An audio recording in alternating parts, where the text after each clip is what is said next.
Hey, good evening, good afternoon, good morning. What's going on, everybody? Great to see you people here today. Hope you all have had a good afternoon, morning, or evening so far. Just making sure I get a little of this thing, a little last bit of some stuff here taken care of, but it looks all good. Appreciate everybody that's here. Do me a favor, if you didn't do it yet, go ahead and do it. Smash that like button, or if you are new here on the channel, make sure that you please hit that like and subscribe button. I do appreciate it, and it does help the channel get recognized. So let's just take a few minutes and see who all is here in chat. Hey, Paul, what's going on, man? Nice to see you. Cheers. Thanks for stopping in. Sugar Kitty, where have you been hiding? I haven't seen you in a while. I was wondering what in the heck was going on. Top Shelf, what's up, man? Nice to see you.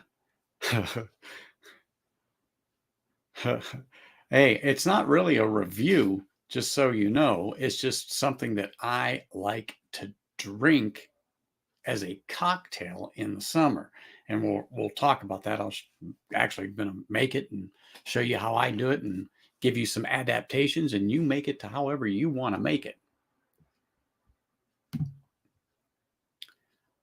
What's up, John? Cheers, cheers, cheers. Andrew, cheers. What's up, man? Nice to see you. Big Vic, what's up, man? Nice to see you here. Scott, cheers, brother. Thank you, thank you, thank you. And you know what, Sugar Kitty? I was up at 5 a.m. this morning, your time. You didn't call. You didn't say, hey, what's going on? But trust me, you may have cats. I have a dog, and that dog makes sure I don't sleep in, period. Just as bad, maybe not quite as bad as a cat, but just as bad. Just as bad. That's for sure. Dave, cheers, man. Thanks for popping over here, man. Nice to see you over here.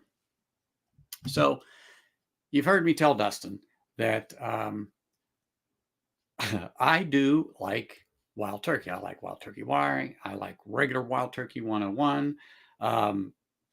It's good. Kentucky Spirit, rare breed, blah, blah, blah, blah, blah. But I talked about wild turkey American honey. Yep. I thought I put it up there. Let me just pull it. Bang. And I do have to get some more, but this. No, I don't sip it neat. Can't stand it neat. Too gaggy sweet. It is just not for me. However, long time ago, my dad decided I needed to try it. So long and short of it is he put it in a drink I had, and I was upset that he put it in there because I never liked it. I tried it neat. I tried it on the rocks. I tried it 6 ways from Sunday, and I just thought it was I just didn't like it. So that being said, to humor him, I took a sip. And I was like, wow, this turned out to be halfway decent. So of course, I sweetened it to my taste. So I was like, okay, this isn't bad. Well, one thing led to another, and I started I got used to it and I liked it. And I said, man, this is pretty good. So that's kind of how I got turned on to wild turkey honey. And it's probably the only liqueur that I actually tolerate, but it has to be in something. I can't drink it neat. And if I'm not mistaken, yeah, it is 71 proof. I was going to say it's like 70 proof. It's 71 proof.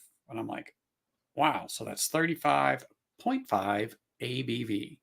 So it's not like it's going to knock you over. But one thing I like about this versus like Jack Daniel's honey or Jim Beam, they all have them, is this does not taste artificial. I've tried the other ones and it's like, ugh, it just doesn't have it. And this actually uses real honey. And you know what? The other ones may. I just didn't like the flavor it had. It just wasn't good. It just was not good at all. So I just didn't like it. And anyway, so I have stuck with it. So I was talking about it, I'm going to say a week ago or so, Whiskey Wars, give or take. And Julie Like was on there, and she heard the story about my dad and so on and so forth. Well, her and Dan tried it and they liked it. And I know for a fact that's what she was making today, because I guess she was having some people over at the house. I don't know if the grandkids were there or whatever, but that's what she was doing today, because she told me that, what did it say, Sunday? Yesterday. I'm trying to think, when did I talk to her last? It was yesterday. So it's a real simple drink, and there's variations, or you can do whatever you want with it. In other words, what you want to put in it. But 98% of the time, I don't. So you can brew your own tea on the stove and or make sun tea with it, regular black tea. You can use green tea. You can use peach tea, but you know what? It imparts a flavor I don't like. So regular tea, or you can go and buy some store-bought tea. When I say store-bought tea, and they don't sponsor us or they don't do anything for us, but this is just something, it's unsweetened regular tea. It's just quick and easy. This isn't the particular brand I get. However, I like it because it actually tastes like fresh brewed tea. So that's the key with me. It's got to be fresh brewed. Big Vic, I haven't tried it in a whiskey sour. Someone else mentioned that to me a while ago. It's just not something that I would just reach out and do. However, I know it's decent. I mean, people have told me that more than once, and like I said, now you're telling me the same thing. And it's great on a hot day. As a matter of fact, I have a fifth of it up at the trailer right now. I have a couple of bottles of tea. Yeah, I am ready. That's when I drink it the most. I mean, can drink I could drink that thing in a day, just throughout the day, because like I said, it to me, it's just so good, and it doesn't, get you slammered. At least it doesn't me. But it's real good.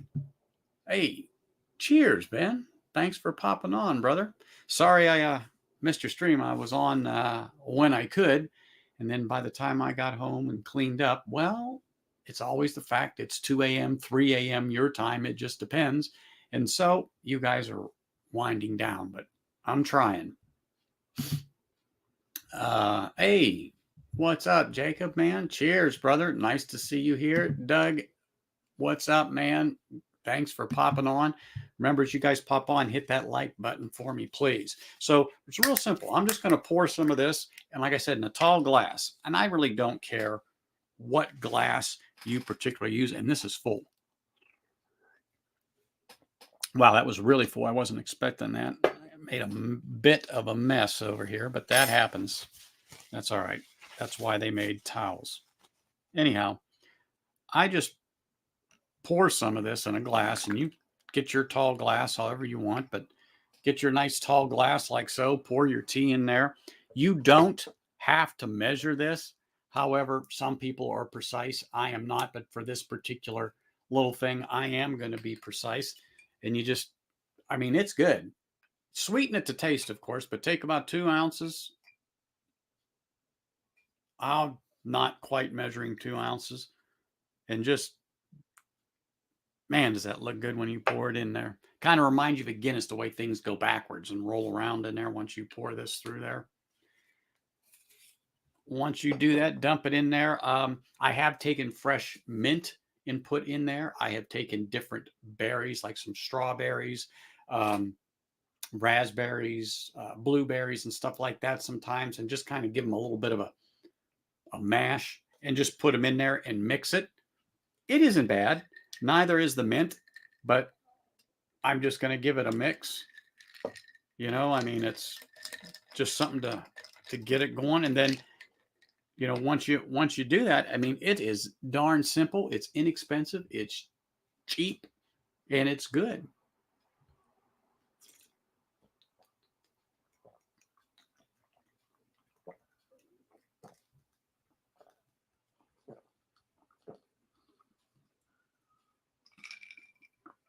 Oh my gosh, that's delicious. I mean, you can crush them. Trust me, you can crush these. But when you do put the berries in there, if you like something like that, it does give it a little better flavor. If you like some fresh mint, like spearmint, you can go ahead and get some. Like I said, break it up, crush a little bit, put it in there, stir it up. Do what you like. I don't care. But me, I generally won't put any of that in there. I just drink it just like you see it. I'm having lunch, just need something to drink for the day. I mean, I don't care. I don't discriminate. I drink it all the time in the summer. I mean, I hate to say it's like water, but it's like water. Like I said, pick the tea you want. You brew it yourself. Set a jar out in the sun. Go buy it at the store. But unsweetened is the key because this sweetens it up. And I just find it quite refreshing, and I just find it delicious, and it's light, and it's just plain good. So I just invite you guys to give that a whirl and try it. I don't know if you guys have anything in particular that you particularly like to go with in the summer. I've heard some wild things with scotch that people will put a little soda in there and a scotch with like a, what did they say? Some lime and something else, or some oranges and so. I heard something, I can't remember it all, and I probably shouldn't have even repeated that. I was just like, why would you do that with scotch? Why would you do that with scotch? Especially a good scotch. It's like, ugh. But if that's how you like your whiskey, that's how you like your whiskey. That's just the way it goes. That's just the way it goes. That's all I could say. But anyway, I'm just telling you, it's just an all around good drink. It's inexpensive. I think the bottle's it depends on where you are, but you can get it about $20 plus or minus a few dollars north or south of it. It's readily available. You don't have to worry about people running them, buying it up. However, in the summer, you can actually find it's not on the shelf. What I mean by that is just because people do buy it. And I find that, I don't want to say supplies dwindle because I don't want to say something that's wrong, but the supply shrinks. It's just not like you find it on the shelf towards the fall and the winter. I mean, it's always there like Jack Daniels. It is just there. However, in the summertime, starting like now and going forward, you may go up to your retailer and they go, oh, it'll be in a couple of days. We're out of it. So it's not unusual or anything like that to go to your normal retailer and not find it. But if you probably went down the street, you'll find it on the next one. But it's good. I highly recommend that you all give that a try this summer. Do what you want. If there's some variation to it, let me know. You can always go back, watch this stream, and then comment on there, and I'll see it. But I just think it's good. I just think it's a good summertime drink. I'm going to sit here and finish this, and who knows what I will go to, and who knows, I might just end up having to kill that bottle because there's not much in there. Anyway. Like I said, it's just a good summertime drink, and I just thought it was something that I would just throw out there because everyone does these different little quirky little things. And being that I talked about it, Julie talked about it, and then I heard about it again. So I'm like, I'm just going to show everybody what I do. And this is something that's I always have around. That's for sure. Whoops. Hey, Viking Bergen. Cheers, man. Thank you for popping in. Evil William, what is up, man? How are you? Nice to see you. Glad you could stop by. Cheers, man. Jack, I know you said something in there. Hold on. I got to go back. And look because I saw something about rye, and that's what caught my right eye there. Summertime drink, I like it. Rye on the rocks with a splash of lemonade. What particular rye? I mean, you're talking about a redemption rye? Are you talking about rare breed? Does it make a difference? Because I like fresh lemonade, but when you say a splash, an ounce, 2 ounces, only reason I'm getting specific is so I know if I make the first one, I don't make it to where it tastes like crap. That's what's important to me. But anyway, oh man, that's good. Sorry, but I just really like that particular beverage, and that is the first one. I don't think. I said, no, I didn't have any. I was like, did I have that last week or week before? No, that's the first one I've had at the start of this year was right there.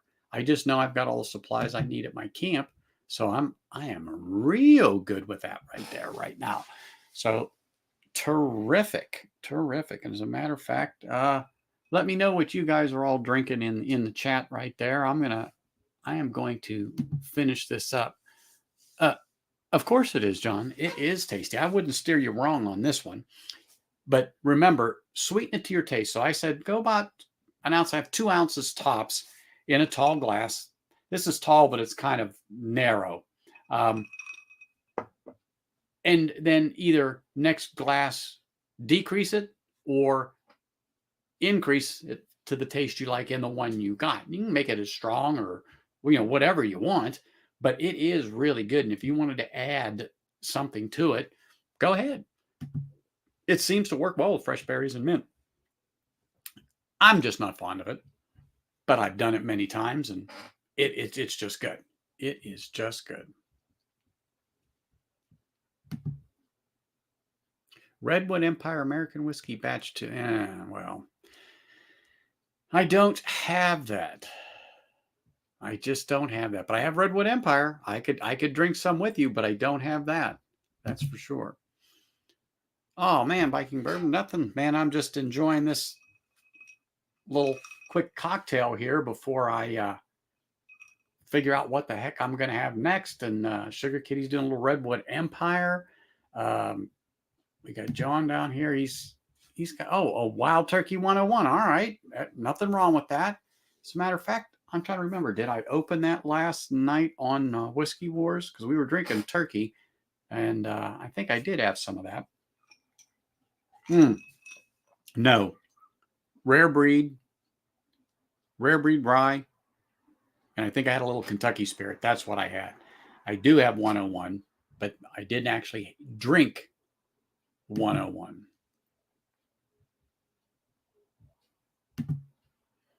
You got a bunch of samples you're trying tonight. Well, what are you trying right now, Bourbon Baller? That's the thing. What are you trying right now? Redwood Empire, Emerald Giant, and Rocket Top. Now, I have Emerald Giant. I do not have Rocket Top. And I hear Haystack Needle on the Redwood Empire. It's okay. I just haven't seen it here. I'd like to have it and try it myself. That's for sure. I would love to have it.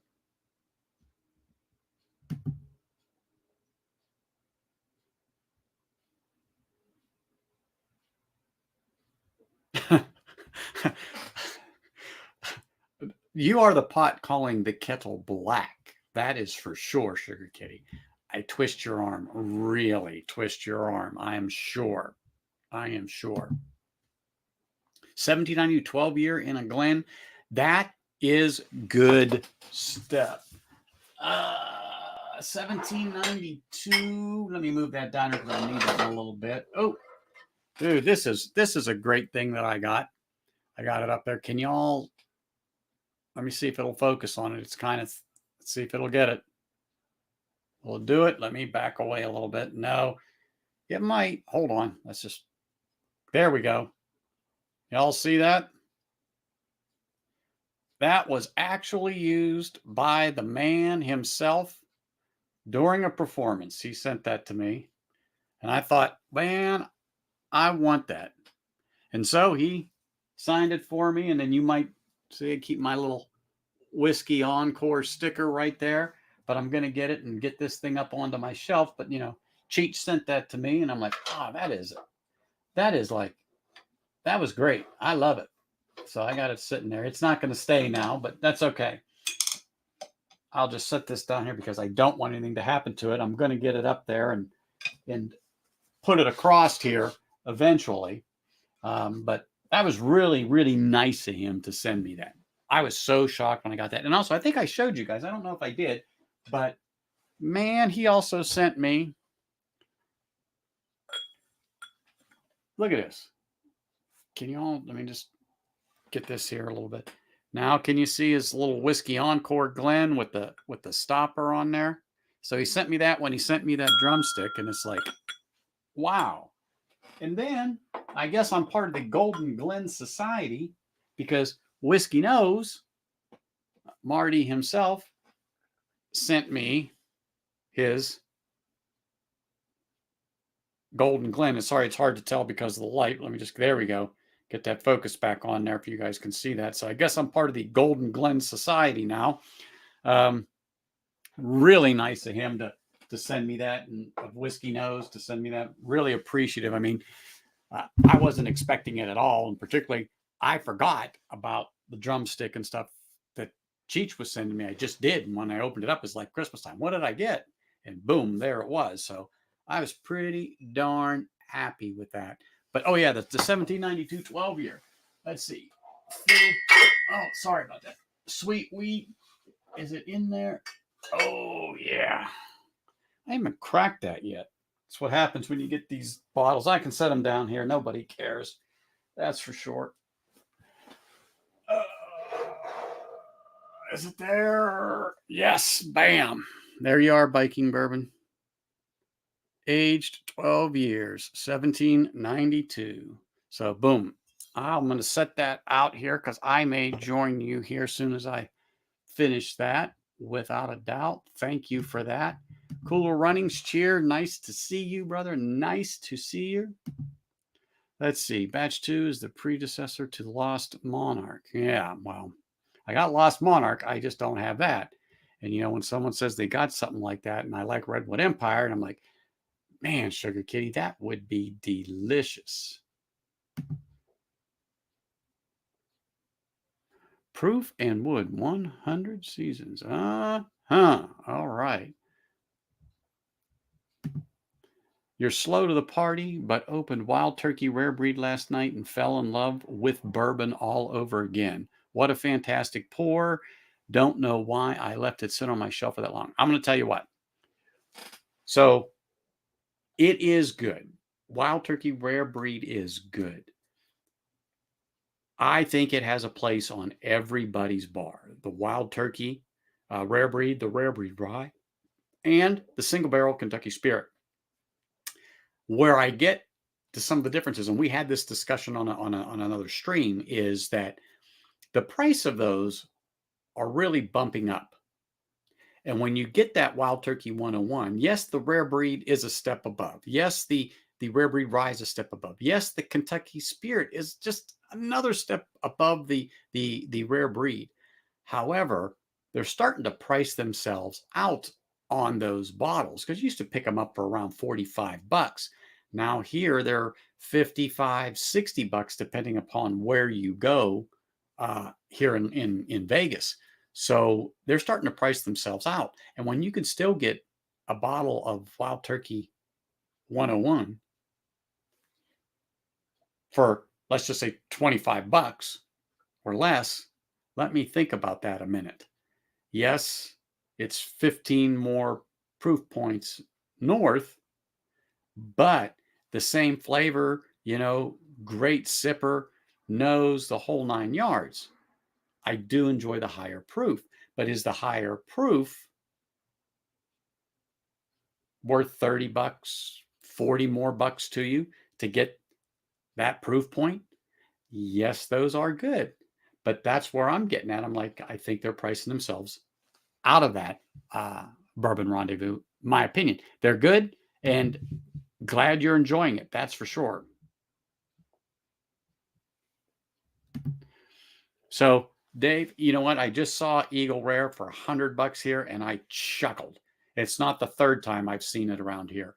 Love Eagle Rare. I've got 2 bottles here on the shelf, and I actually took one to my camp because my dad will drink it for sure. So, yes, it sits up there, and I am ready for it. Always just chose something flash, I guess. You know what? And that's fine. Like I said, it's a good bottle. I've got them, and I'll always have them on there. I just think that the price for them, they're getting a little ridiculous on it when it comes to the Rare Breed versus the Wild Turkey 101. That's all. So I can't even find Haystack Needle here, Sugar Kitty. So that's just, I mean, that's terrible, but that's just the way it goes. I just don't have it. Perfect, Scott. Thanks for putting Big Vic up there. If anybody hasn't subscribed or went over, check out Big Vic's Backyard BS. Scott's got the link up there. Go ahead, check them out. Give them a sub if you guys haven't yet. Always a good time, that is for sure. Oh, yes. Yes. Sugar Kitty, go ahead. Yeah, put that stuff in there. I'm glad you said something about that. I am not well versed in it, but I know that there is a link that you can go to and give him a vote. He is in a particular contest, and I forget what it is. I know it has to do with him winning a bike, and I'm sorry. I did read about it, but that was a little over a week ago, maybe a week and a half ago. And I'm like, ooh, yeah, for Jason Busey. That would be terrific. That is for sure.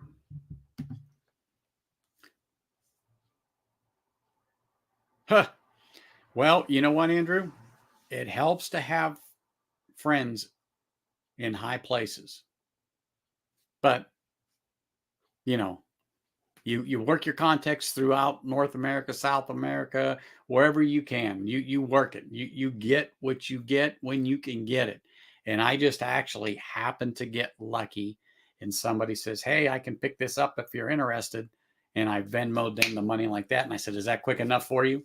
Because you don't see the 1792 12-year all the time. You're drinking a 25-year light whiskey. Yeah, I bet you it's not too light in a proof. What are we talking? 135, 140 on that bourbon baller?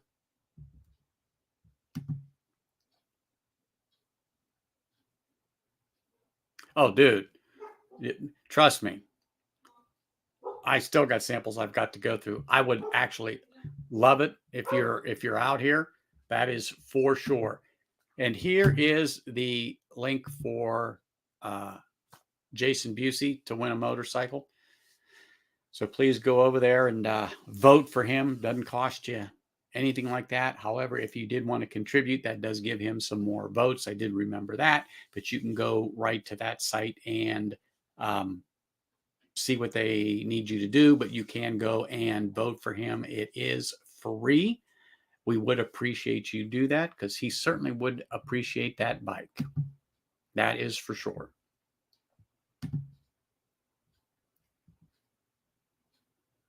I've got them, Sugar Kitty. I have got them. I have got them. I have got them.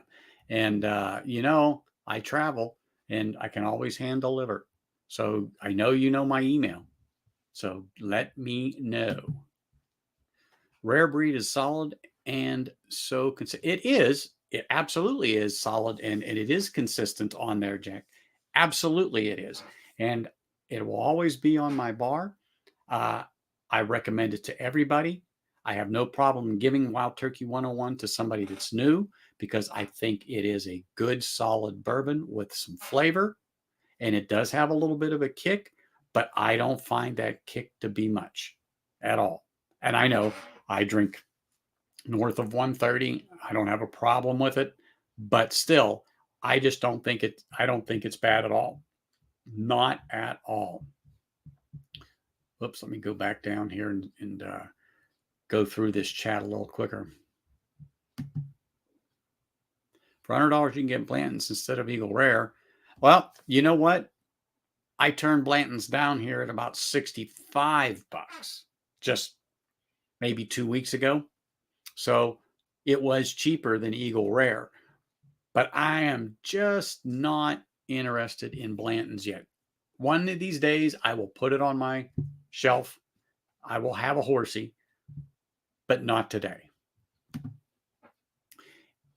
Dave, Eagle Rare 10 is around 44 bucks in New York. And you sometimes here can get it between $45 and $50 on a bottle. I think the last time I paid for a bottle here in Vegas, it was under $45. So I'm going to take a wild ass guess and say I paid right around $40, $42, but 42 would have been with tax, give or take. But I know I didn't get north of 45 ever. And when it started to go that way, $50 range, $60, $75 range, I was like, yeah, I've got enough. I'm good. I'll save it for somebody else. That is That is for sure.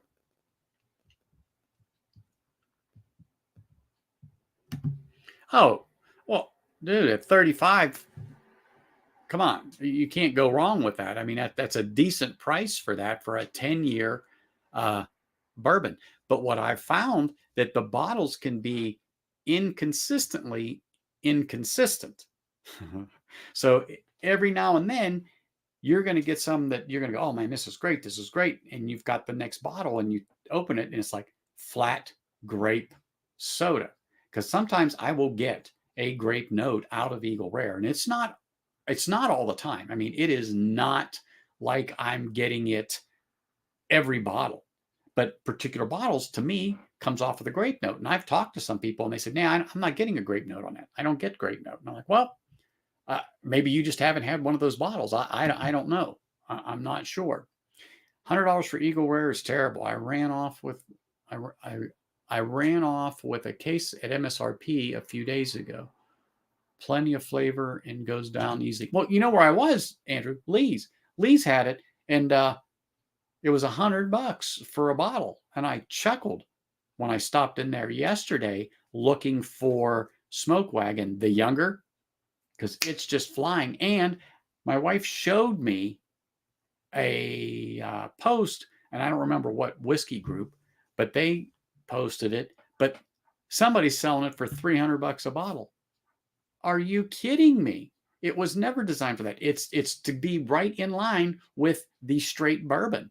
So it is absolutely ridiculous. Don't buy it. I don't know what they're even going for here because I missed 3 bottles by an hour at Liquor Lineup 2 because I just got there late yesterday. But that's what happens. But my gosh, when I saw that $300 a bottle, please, got to be kidding me. You used to dog on Negrel, but I have a bottle that's better than my Widow Jane 10. And you know what? I told you, some of them are absolute hitter bottles in Eagle Rare, and other ones are just absolute shitters, and you want to just give it away, that bottle, to get to your next one and cross your fingers and hope that that thing is as good as the one you just had. You know? And, so that one that you're drinking is 102.4. That is some light whiskey, no pun intended, Bourbon Baller. That is light. I was thinking it's going to be 130, 135. I figured it was going to be up there. Now you come back, it's 102. Okay. And just because it's light whiskey does not mean it's high proof. But I associate that with it because every bottle I've had has been north of 135 proof. Okay. When you donate to Hudson Valley SPCA, it helps Jason towards a custom motorcycle from Orange County Choppers. He's currently in 2nd place. Okay. All right. That's for Jason Busey, and that's why we are trying to get him some votes right now so that he can win that. Okay. I knew there was something, but I couldn't remember what it was. So it has to do with the SPCA for animals. Okay. Perfect. So people, please grab that link, go over there, read about it, at least vote for him. You don't have to give him any money. If you want to, great. It's a good cause. But we at least want to get him votes. Oh, I really got to catch up in the chat. We are just going. I'm starting to feel like Cheech here. I'm really getting behind. Right now, I'm about 12 minutes, 13 minutes. So, Bourbon Rendezvous, you've been lucky to make some contacts and have some small collection of Eagle Rare. Not one of them over $40. Perfect. And that's what I'm talking about. That's what one of the great things is about this community and some of the people that I get to know and talk to on a regular basis and text. And, one of them pops up here. There he is.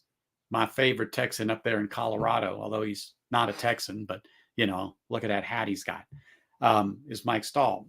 I have sent text to him, Whiskey Shits, Bourbon, Cheech, Whiskey Nose, just naming a couple that I converse with, regularly about this, that, and the other one. I'm even at a store, I'll just boom, hey, what do you think of this? As a matter of fact, just yesterday, Jack and I were were communicating a little bit on different things, and I was showing him something, and I'm like, hey, what do you think about this? And what do you think about that? And he goes, oh, yeah, that's a decent price. Or, yeah, that's a little high. It's probably about $20 more than what I pay. Well, considering where he is, where I'm at, if I ordered it online or something like that, or someone brought it out here, there is a cost associated with that. It's generally $15, let's say. So I just usually say $20. To me, if everyone's telling me that that's this high, that high, and it's about $20 over what other people are paying, I look at it that way and go, okay, I'll pay $20 more and just get it today. So either way, it's going to cost me about the same amount of money. So I really look at that as far as that goes. Want the high rise 1792? Yeah, I have never seen that cool runnings. Cheers, Adam. Cheers, brother. Nice to see you. Cheers. Never seen that. Would love to find one of those. For 25-year, it lacks flavor on the palate and light finish. Well, see, if they would have probably bumped that proof up on that bourbon bottle, I think it would have really been better. And that's what I said about some of the private barrels from the Elijah Craig, like in your picture there. You know, you can get an 8-year, 9-year, 10-year, and I picked up an 11-year, and I've got another 8-year that I picked up, but they're only 94 proof. And 94 proof, you know, why can't they make them just a little more? Oh, my wife's handed me something here. Hold on about that thing I said for $300. Okay, it says if someone's really desperate, they have some Uncut the Younger at 5-star on South. Okay, this is up. I know it's at on South Fort Apache. So that's here for me for $300. Yeah. So she just handed me the thing. She looked it up. She's on the Facebook page for Las Vegas whiskey drinkers. And I'm like, yep, I know where Fort Apache is. I don't know about 5-star, but I know where that is. A little bit of a jaunt for me, but I would not go there for that for $300 at all. It'll have to sit there a while. But yeah, if they'd have bumped up that Elijah Craig to at least 100 proof on that private barrel, I think it would be something else. Oh, so here you go. If you're interested in a Jack Daniel's Sinatra Select, they got it out here by me at Charleston and Wallapai for $110. Normally retails for like $215. They're trying to clear it out now. I have a bottle, and I paid about $10 more than that when I bought it a little over a year ago because they didn't know what they had, and they wanted to dump it. So you can get Sinatra Select for about $110. Was that Smith's?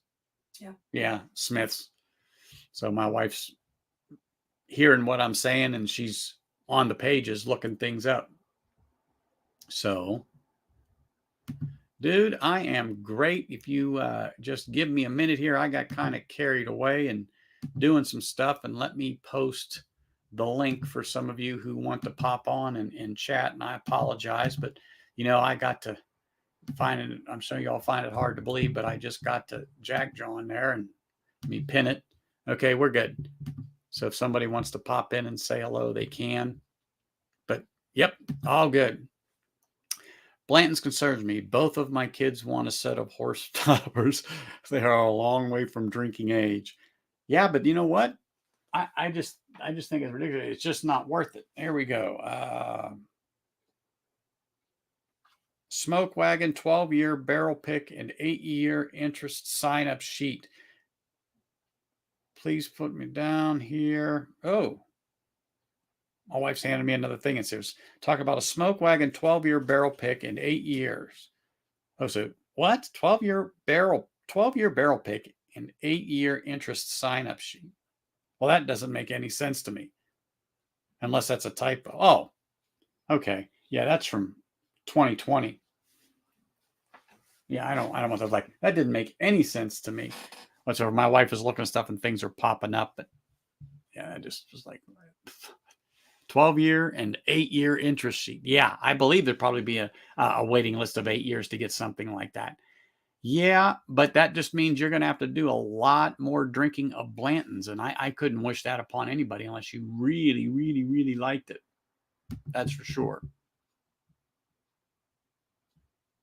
Well, you know what? You were telling me that, you had a bottle that was great. And then you have a bottle that, you know what? You sure hope somebody wants to come over and try it, but you hate to dump it on them. But, that's the one you got open and say, here, this is what it is. This is what you get sometimes on this. This is just how it goes. That's for sure. Old-fashioned. Hey, story time. Cheers, man. Thanks for popping in. Really appreciate you on that. Oh, well, dude, just stuff your pie hole. Absolutely. Stuff your pie hole.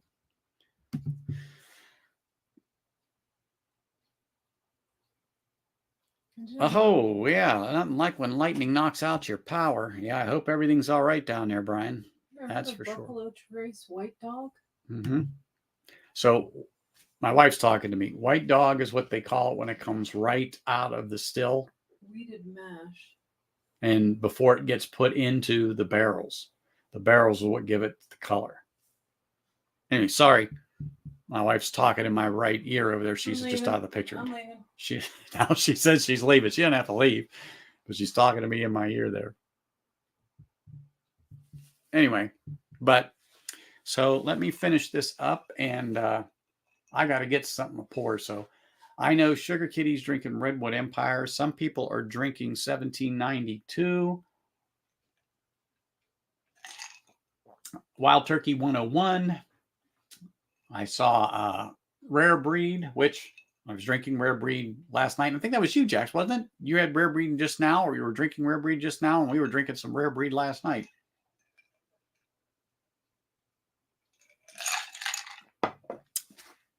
Oh my gosh, that is good. Well, you know what? Since I do have some ice in the glass, I still have some tea. I am going to pour just a little bit more of that, and I'm going to mix myself up on what I am going to pour. Get out of there. It's all right. There's just enough alcohol in here that I don't care if a fly lands in the shot glass. And I'm not using a shot glass to mix this. I know what I'm doing. I am a professional when it comes to this stuff here. That's for sure. Give it a little stir. Set that down.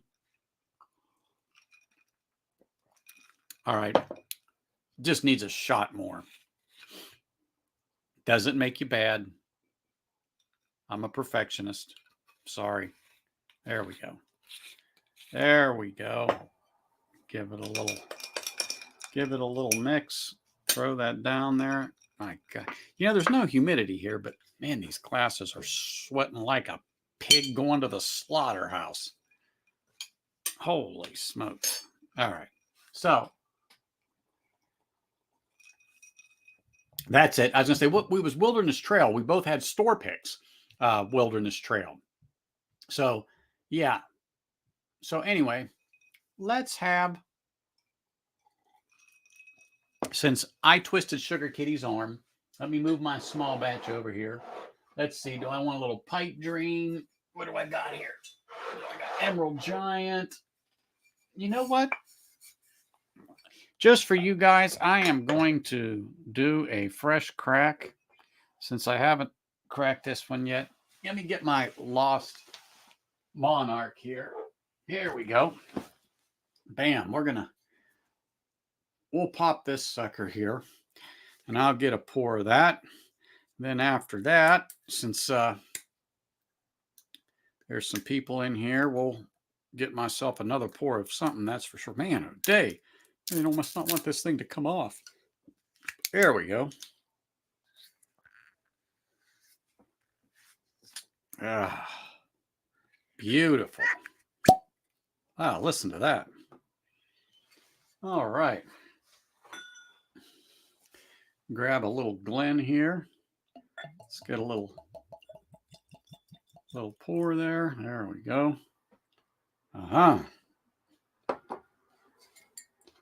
Put that on there just because Sugar Kitty's drinking some Redwood Empire. I thought, what the heck? Let's crack a Lost Monarch. If Scotch Down Under was here, he'd be joining us too in that, because that's one of his favorite pours when it comes to bourbon. Ooh, let me give that just a little set. Matter of fact, let me get some of the sweetness out of there.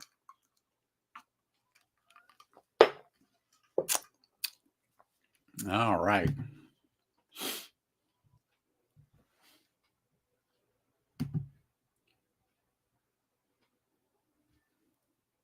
Hey, Marty, cheers, man. The Golden Glen is right there. I told him about the Golden Glen Society. I guess I officially became a part of it when I got that from you. So thank you.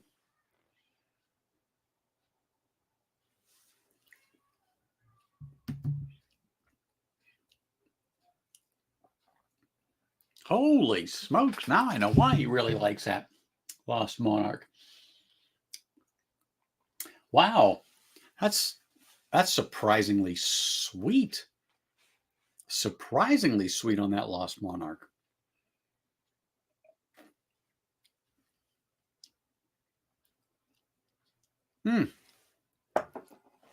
Holy smokes, that's crushable. What? I told you I haven't opened it. I've had this thing for almost a year. 45 ABV. Wow. Not bad. Not bad. Got a little spice on the tongue right there right now. Kind of light, but wow, that's good. I should have opened that sucker up a while ago. That's for sure. Dustin, you just saw me open it. It has not touched these lips since I've had it, and I got it last July. I got the Pipe Dream, and I've got Emerald Giant along with that last July. They were on the shelf. I told my wife, yeah, get those. And she picked them up because they weren't out here in Vegas. Now they are. They're about 35 to 39 bucks a bottle right now. So really good. So I would tell you to spend the money. It's cheap, and it's a decent pour, and I like it. Really good.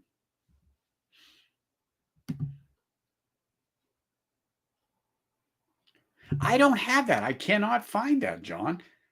Some people tell me it's good. Some people are telling me it's fair. Other people are telling me it's a shitter.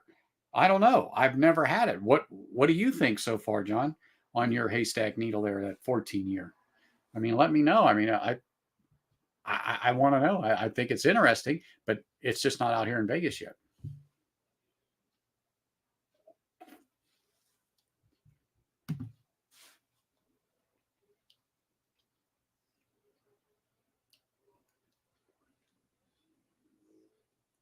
Well, thank goodness that this isn't overpriced at under 40 bucks.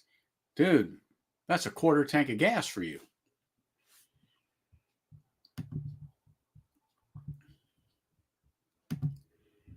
You don't think you have it local? Well, we didn't have it here till a few months ago. Which was the odd thing about Redwood Empire. California was loaded with it. Here in Nevada, we didn't have it. I don't know if it was just after New Year's or something, I started seeing it on the shelf, and the 3 that I got. So it's like they're behind, but the haystack needle, yeah, that's not out here. Okay, so it's not your normal. Gotcha. Okay. Because I didn't think haystack needle was 14 year, but I don't have a bottle and I don't know much about it. So when I saw what you said, I'm like, hey, that's interesting. Okay. All right. But still, I'd like to try regular haystack needle just to see what the hype is, if it's good, if it's bad, indifferent, or what.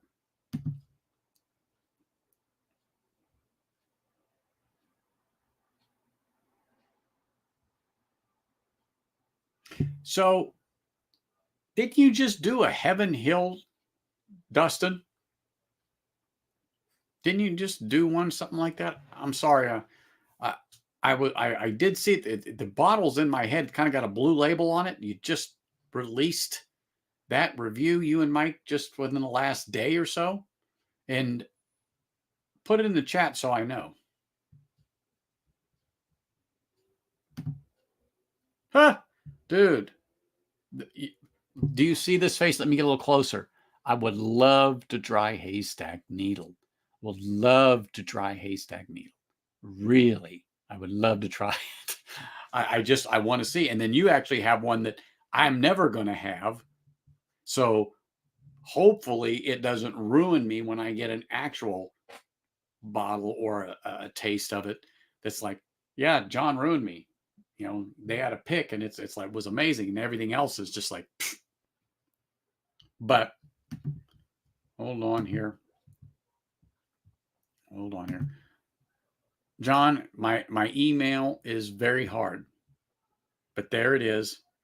And then we can exchange some information. And I am sure I could visit you and drop something off on your doorstep without a doubt. Next time I'm out that way, I don't have a problem with it. Oops. What happened to my chat? There we go. I was like, what did I do here? What did I do here? But you know, there's so many great bottles out there. It's just there's no way we all can do it. So I really appreciate those of you who chime in on some of the bottles they found and giving me your opinions on it, so others can hear and form their own opinion whether it's worth a buy, you know, or not. That's just what it's all about. Is just sitting down, enjoying a pour. Let's talk some whiskey. You know, I know the one I started off with today is not my usual thing, but you know what? Let's just do something different for a few minutes and then let's get right into just what we do best. Sit, have a pour, and talk some whiskey. That is for sure. Here we go.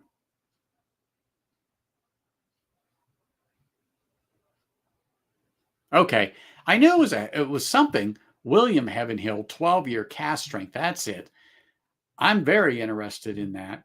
Uh, but I know you said the Lucky Seven's higher. But you know, I don't have that here, and I do not know if that's a limited release.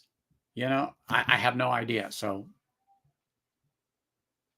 yeah, yeah. Is it a limited release, Dustin? Yay or nay on that? Let me know for that.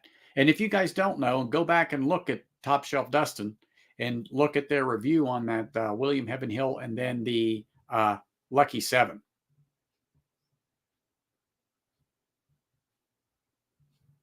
And watch their videos on there. Good, no BS reviews, about 15 minutes, give or take. But those two have great palates, people. So make sure you get over there and look at those guys and watch them. I enjoy it, particularly when they get into scotches, because Dustin has an excellent palate when it comes to scotches, for sure. Top Dog, what is up? Oh, you did? All right. Yeah, I don't. Some people are lucky. Some people are just lucky. Hmm.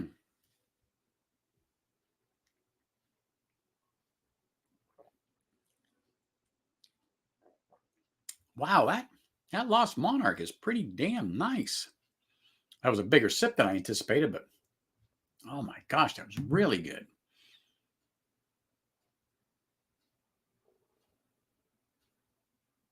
Oh, okay. 35 barrels. Okay. All right. So it's pretty much distillery only. Well, hey, that's just the way it goes sometimes.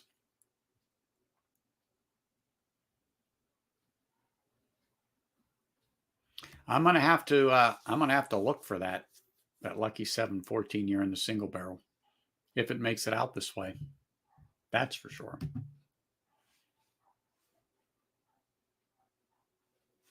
So you got 3 bottles, different barrels, but they're all buys.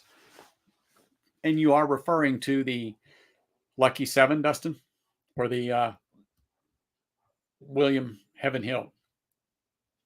I'm going to say the Lucky 7.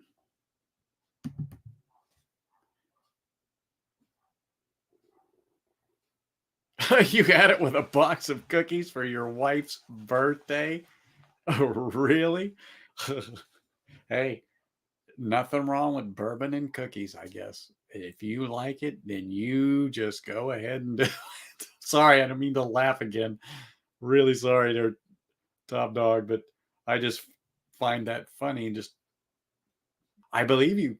I absolutely believe you said you had it with cookies, but I just wasn't expecting that to come out.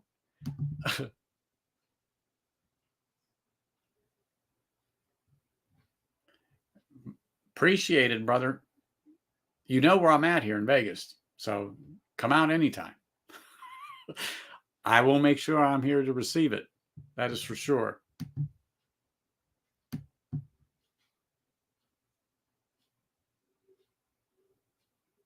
Really? So redonkulous how some things jump up like that. Just like the younger firm, Smoke Wagon, it's not allocated by any means, and it's meant to be a regular production to go in line with the straight bourbon, to be at a good everyday drinker type value bourbon that has good flavor and a decent proof. So it's not meant to be this $100 or $200 bottle. It's not meant to be there. It's not meant to be in the same level with uncut, unfiltered. It's meant to be right there with the small or the straight bourbon and complement it. So you step from straight bourbon at 92, I think it is, and then jump up to the younger at a higher proof, then small batch, then uncut, unfiltered, as it was explained to me the other day at one of the stores I go to. But $300 is freaking ridiculous.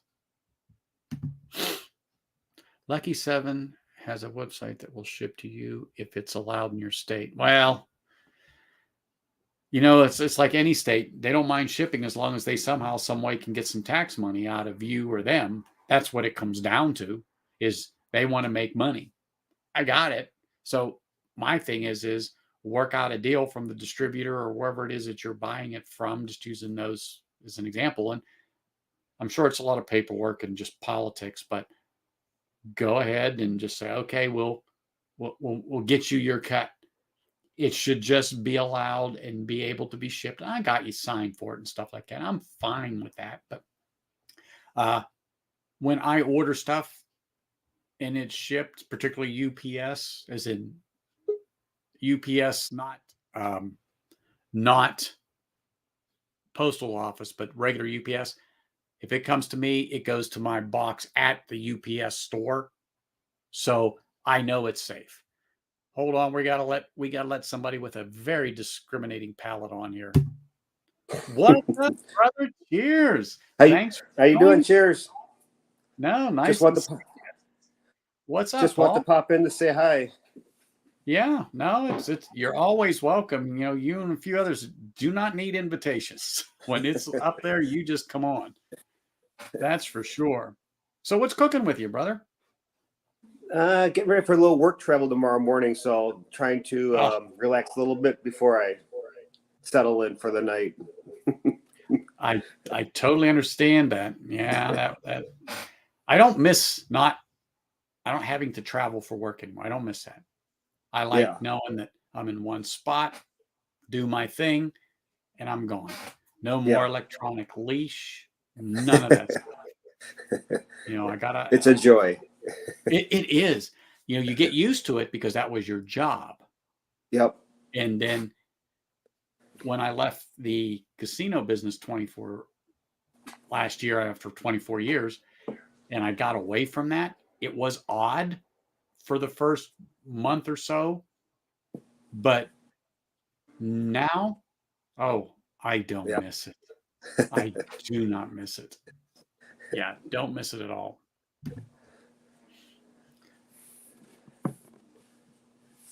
So what are you sipping right now? Right now, I just cracked open the Lost Monarch. I've had it since July of last year, and I've been working on Pipe Dream, and I've been working on Emerald Giant. Okay, Sugar Kitty, perfect. And I just said, you know what? Because Sugar Kitty was talking about Redwood Empire, and I said, I'll have one with you.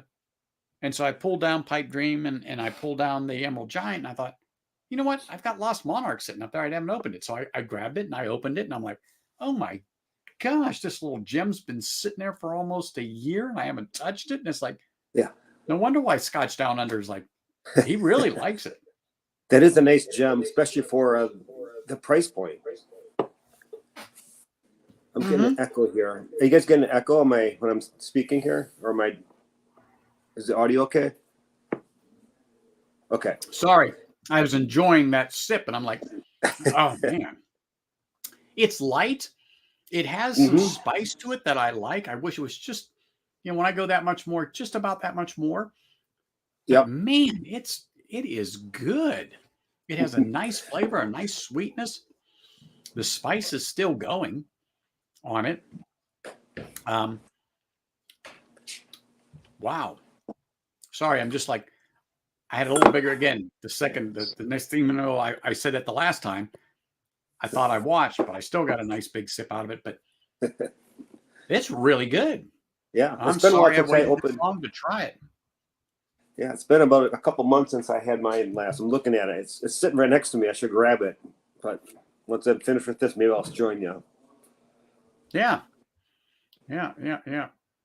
Is that for a second there over your right shoulder on your shelf there by that Pingree? Is that a Pingree?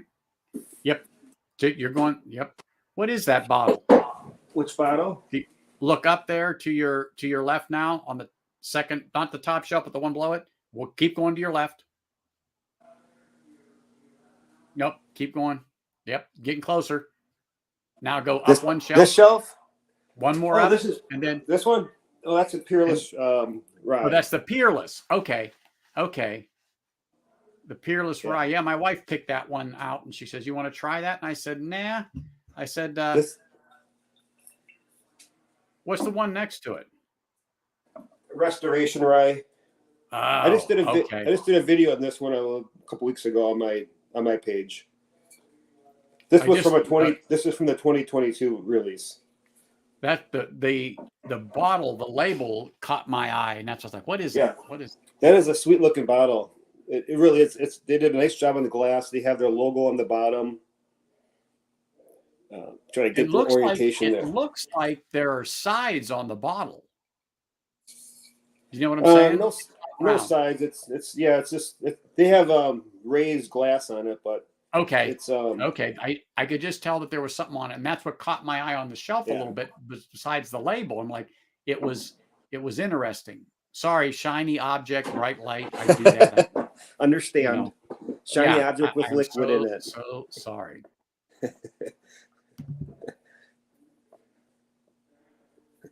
Oh, I'd love it to be $80, Dustin. For which one, Dustin?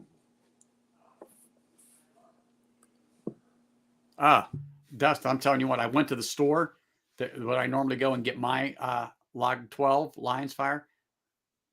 They're gone. I'm like, son of a brick. But I got plenty. I mean, I'm good. But it's like, that was really, really good. Now, I do have the 20, is it the 17 or the 2020 Distillers release? I forget now because you get so many bottles. I got one of them, but it's sitting there. But everyone says, you know what, that's good. But once you got the Lions Fire, there's no sense in going for the 2021 Log Distillers. It's just not.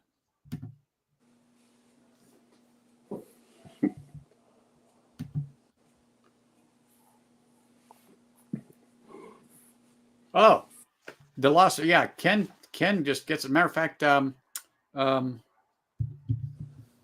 Moose was just saying he paid over $300 in taxes because he brought a couple bottles over to Canada because he can walk literally from his house across the border and then visit his. I can't remember if it's a sister-in-law or cousin-in-law or something like that.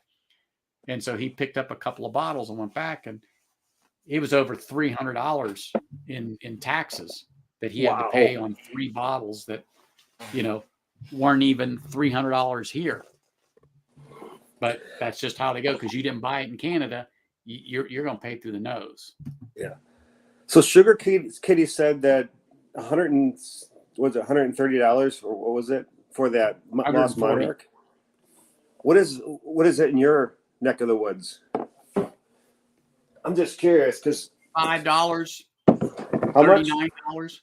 Yeah, mine was $29.99. Yeah. So I'm just curious what everyone else is paying for that stuff. Here in Vegas, like I said, $35. But when Ken gets it, because of the proof, it's over 80 proof. They pay a tax over that. Plus, to ship it to Australia. And then they pay another, there's another tax because, it's Australia and you want to drink whiskey. And so, for a $35 bottle, besides what it would cost you to ship it to him, he'd pay $140 in taxes. Pay your taxes. They get raped. That's my analogy, just to make it simple so people know. Yeah. Right now, yes, exchange rates are great. Oh, compared to the 2017, you would have to definitely ask Dustin on that, John. He would know I have not had the 2017. However, the 2021 Lions Fire is absolutely freaking amazing. And Dustin will tell you it is good itself. Now, when it comes to older Lagavulin, him and Mike, who do Top Shelf reviews, believe me, they'll let you know. See, in his opinion. So when he says something, when it comes to Scotch, like Sugar Kitty, it's like that old E.F. Hutton commercial. What was that? You get a little closer and you listen to those guys when they start to talk on that. I remember those commercials. Oh yeah, I do too. We're old enough. And once you mention Lion's Fire, all of a sudden Sugar Kitty will appear in the stream somewhere. Don't care where he is. When you mention certain things, it's like, boom, what someone said Lion's Fire? Here he is. It never fails. Yeah. Though, taste is very subjective, as we all know. And if you like the 2017, despite what anyone else says, I always say, who gives a shit? That's what you like. It's good to you. Great. There's people that frowned on the Mortlach Game of Thrones, the 15-year, especially at what it was going for, $170 for the bottle. So if you can find it for $50 and less, $70 less, whatever, or under $70, let's just say that, it's a decent buy. And some people were finding it at $49 on a bottle, which is great because they just didn't sell like that. But you know what? The bottle I've got on that Scotch, I thought it was good. I thought it was good. As a matter of fact, I've got to pull the trigger and get one more because I can still get it for, what was it, $69? They were selling them for $170. So they slashed the price way down. They're still making money, but for a 15-year, for $70, it's not bad. Single malt Scotch, and I don't think it's bad. But I never really dove into the Scotches. What's that? I never really dove into the Scotches that much, so I don't have any experience in that really. So occasionally I'll dabble in it if someone offers it at their house or something, but I got out of Scotch about 30 years ago, and then 6 months ago or so, I turned around from the bourbon owl because I couldn't find just the ones I want. I don't hunt the tater bottles, but I look for certain things. And I mean, if a tater bottle happens to be there, I'll hold up my hand and make a decision. But I look at the price and go, yeah. So I turned around and started looking into Scotches again, only because there were some just better values in the Scotches than the bourbons. Oh, nice. And so I just started, and then I started back into some of the Speyside, and then I got into the Islas and the Highlands, and it's just another sickness. Yeah. Great. It's another rabbit hole that we all go down to, and then And then when I started talking about it, I realized how many other people on the bourbon side also lived in the Scotch world. And I'm like, oh, Yep. well, this person likes that. And this person also likes Scotch. Oh my gosh, this person likes Scotch. So it's not just wasn't all bourbon, or it just wasn't all American whiskey, or it just wasn't rye. All of a sudden, Yep. these people popped out that, oh my gosh, yeah, I'm a Scotch person too. And, do you have the Port Charlotte 10? Do you have this? And just like we're talking about the Lions Fire, the Lagavulin, they know that when they come here, all goes. You can go Armagnac. Yeah. I mean, I don't know much about Armagnac, but I'm neither. enjoying it. I've had a few pours. I don't own an actual bottle yet, although I have had people that come to Vegas and bring me samples. Oh, you got to try this, Anthony. You got to try this. Oh, okay, great. And it is good. I like Yeah. Armagnac because to me, it actually seems almost like a Scotch. I mean, it has a maltiness to it, and I know it's not because it's from a grape. But the first thing I caught on the nose, and I'm like, "What is this?" Because that's exactly what I got off of it, was this cereal note, and I'm like, "Wow, this is highly unusual Yeah. to get." Sounds. Yeah, but that's what I got. In my little brain, whatever I smelled, that's what it triggered. So the memory said, "Well, that's what that is." Well, it can't be. Yeah. It Yeah. can't Right. be. It just can't be. But anyway, I like it. And just so happened to be, I talked to a lady here from the Las Vegas Whiskey Club. I ran into her at a liquor store yesterday. Imagine that. And Yeah. I Shocking. met her a few months back. At another liquor store. We just started to talk like we're doing right here. And she just happened to mention she's a mod on Las Vegas Whiskey Club on Facebook, blah, blah, blah, blah, blah. I said, oh, my wife's on that. Well, we just started to talk, and so that's how I met her. So they did a pick of an Armagnac, and it should be ready sometime this year, maybe towards the end. And I said, well, I'm going to make sure my wife watches because I'll buy it. And I forget the age on it, but you can get some decently aged Armagnac, like 20 years or more or older, for $100 bucks, $150, depending upon who made it out there in France, but reasonable for aged product. Yeah, reasonable. Wow. Because you can get a Bardstown 6 or 7, you're going to spend $150 for that if you like the Discovery series. Yeah. So this is 20 plus year, let's say. My opinion, because I do not remember the age, so no one quote me on that. But I thought, hey, what the heck? So when I'm watching, I may pick that up. Oh, Richie popped in there. I just caught it out of the corner of my eye. Hey, Dano, what's up, cheers, Richie man. Z? Thank you for popping in, Richie. Always good to have you here. You're always welcome here on Bourbon Neophyte, without a doubt. Without a doubt. Cheers, man. But it's just, like I said, here we'll talk about anything. And I tell you one thing I did have 2 weeks ago that I never was a fan of, and I know it's really on the opposite side of the world, is I had a non-alcoholic Guinness. And Really? I was so surprised at how good it tasted. And you couldn't tell really that it didn't have alcohol in it, but maybe some of the, I don't know if I'm using the right term, crispness that the alcohol gives the Guinness, or I just want to say it seemed just a little bit thinner than I remember the real Guinness. Okay. But I'm going to tell you what, I was really surprised that it tasted good, because I remember when O'Doul's come out, and I hate to use that term, but it was crap for a non-alcoholic beer. Yeah, it still is. It still is. Yeah, it was crap. The only one that was worth its weight in salt for a long time was the Heineken. I think it was Heineken Light, the non-alcoholic. Everybody said that actually has flavor to it for a beer. Like I said, I wouldn't have touched it with a 10-foot pole, but I had a hankering for Guinness. But sometimes I just don't want the alcohol. Yeah, how the heck did you run across that? Later. What's that?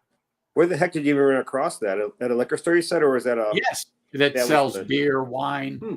booze, out here in Vegas. And they had it. It was like $6.99 or $7.99 for a 4-pack. And I thought, what the hell? I'll buy it. Mhm. Man, it was great. I have them for lunch or something like that with my sandwich on the weekends or whatever. Or sometimes you Yep. just want the taste of the beer, but you don't want you just don't want the alcohol. That's all. And I Yeah, was like, true. how bad could it be? And I figured worst case scenario is it's going to be bad, and I'll just dump the rest down the drain. Yeah, But it's good. $6. Yeah. Yeah, Okay, yeah. exactly. It It's was definitely pretty worth good. that gamble. And it is. It is brewed all over. This one says they do import it though, so they're importing it from the Guinness Brewery over here. Like you said, it's brewed all over the world. But if I'm not mistaken, I think they even said it was in Ireland. I threw the package away, and I did look at it, and that's what I said. Well, what is it brewed in Milwaukee? I was Hey, being that's where funny. I'm from. I know. I'm being funny. I'm being funny. But I'm like, so we'll see. That's funny. Anyway, it was good. And I would have not ventured down there, nor would I mentioned it on this channel, but it was just one of those things. I said, talk about anything. I don't care when it comes to Right. your favorite beverage. But that was good. That was just really good and flavorful. I'm going to finish the rest of this. Just like, people say you're reviewing, Wild Turkey American honey. Well, I'm not reviewing it. I'm just telling you it is a great summertime drink. People want to give me crap about it. I don't care. I like it. I don't think I've had that yet. I honestly say that I I don't don't like think it I've had neat. it. It's just too gaggy sweet. Yeah. I just can't do it. I can't do it on the rocks. But I mix it with some fresh brewed tea. Boom. Holy smokes. Like I said, you can add some berries to it just to give it a little different flavor and Sure. stuff like that. Put a sprig of fresh mint in there, like spearmint or something like that. It really is great on a nice hot day, sit in the backyard. You just put all the ingredients right there on the table next to you. Boom, Yep. boom, boom. Sit and sip. It's wonderful. I have a camp trailer, and it's there. It's ready to go. I've got a couple bottles of tea. I'll get a bag of ice, and Ready to go. got my glass. Yeah. Oh, yeah. It's great in a plastic Dixie cup, too. It doesn't have to be a glass like this. It's what you got. But I could put it in my water bottle when I'm biking. Slide it right in. Yes, you can. It's funny. My first mountain bike was a Bridgestone MB6 back in 1990. I'm going to say 92, 93, around there. No suspension. I ran the living mess out of thing. I still have it. It's in my garage. It still goes. I still have it. And it's wonderful until I got a Raleigh in like 06, 07. Full suspension from the front forks to the rear to the seat. Yep. That was like a Cadillac. Serious, to going with no suspension and feeling everything, to all that suspension, disc brakes, the whole 9 yards. It was like, holy smokes, this is wonderful. Now I ride the bike without the suspension. My shoulders don't like it. Oh, yeah. So you don't realize the beating we took in the beginning until you're in your 50s. And it's like a little more agile back then. Wow. But now, if you look at some of the people, they're getting rid of some of that front suspension and stuff because they want to keep the torque on their bike. It depends what you're doing with the bike. So yeah, exactly. If you want suspension, one time it was suspension. You got to have it. And they realized, no, we're losing torque. We're losing this. Solid front fork, and away you go. I haven't actively biked in 24 years. But for me to do a Centurion Yep. when I was younger, no problem. I would say, let's go. And we do it on a Saturday. Run one direction 50 miles, turn around, back. My average speed was about 13 and a half miles an hour, just on the trails and zoom. Because in Pennsylvania, where I'm from, they ripped up a lot of the old railroad tracks. Yeah. Rail. Yeah. Turned the rails into trails. Yep. It's a great So program. it goes through Pittsburgh and stuff like that. But it didn't go down into Maryland and DC. I know it does now, and I know it goes into Ohio and so on. So there's tons of trails now. Yeah. But It goes cross country now, actually. You can get from is one it? end to the other. Yeah. Oh, it is now? Okay, well, see Yep. what it's done in 20 years. But I would jump on my end, and I would take it as far as the rails would go before I'd hit some of the what I call the streets, then get back on the trail, and then take it into a park. Then I'd stop, drink a bottle of water, have an energy bar or something like that, and go, okay, I'm here. All right, let's go. And back and be home for lunch. Yeah. Yeah, I don't do that anymore. It is so amazing to what you can see when you're on a bike compared to in a car. What you can observe out there, especially if you're commuting. The river, the Allegheny, Youghiogheny, or the Monongahela there, depending on where you were in Pennsylvania, really great. I mean, really nice. I hate to say I ran over a few snakes, not intentionally, but you're moving on down that trail and here they come. It's just pick your feet up and thump, thump, thump. It gets a little hairy when they're getting little bigger animals. Yes, snakes, I have come close that's pretty calls with prevalent. deer. Close calls with deer, skunk. Yeah, I've been lucky with the skunk. Extremely lucky with the skunk. That's for sure. Knock on wood, I haven't. Yeah, I'm laughing because I haven't had a bad encounter with it. That's for sure. But now I have a Bianchi hybrid. Okay. So it's more for get on Comfort. Yes. Oh yeah, I'm all about comfort now. I'm all about comfort now. I'm not beating myself up. I'm not stump jumping, although I never called it that back in the day. We were just out riding trails and so on and so forth. I never thought nothing of it. Never thought it would become what it did. Well, it's incredible what people are doing out there. Yeah, I don't do any. I stopped the stunts when I hit 50. I stopped doing stunts. If I'm on trails, if I'm on single track, I just take my 29er and just kind of go with the flow. You have a road bike too? I have a gravel bike. Actually, it's a cyclocross. Then I have a couple fats, one road bike. I'm trying to think, and then 29er. Did you say you had a couple of fats? Yeah, I use those in winter. Okay, I was going to say, what do you think of those? They're so comfy. They are. They really are comfy. Using my term. Yeah, they are comfy. You don't feel anything. So I have a Trek Farley, and then I have a Surly Pugsley for my fat tires. And then they're popular. It seems like all year here. I see them more and more and more. And now that I saw one a few years ago, and I rode one, and I forget the brand, but the guy built it himself. So he ordered the frame, he ordered the derailleurs and stuff like that, and he put it all together himself. Wow. That's all I could tell you is wow. Well, you feel like you're on top of the world riding it because it's just it feels so big, and then it's just you don't feel anything when you're riding over bumps and stuff. It just absorbs everything, even with no suspension on it. Correct. I think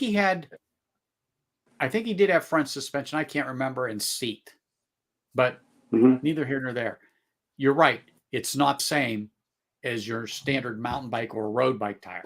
It is not the fat. It is not. Right. And that's the first thing I said was, wow.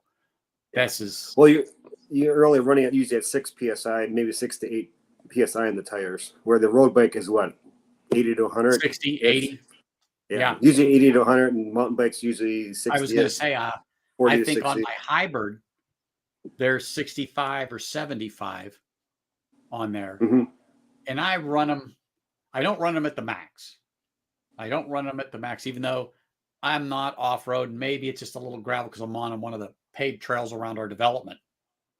But I'm thinking about getting the hybrid tire that has the knobby a little bit on the side, but has the continuous flat center rib. So if you do get a little off road, you have a little more stability on that because you have something to bite.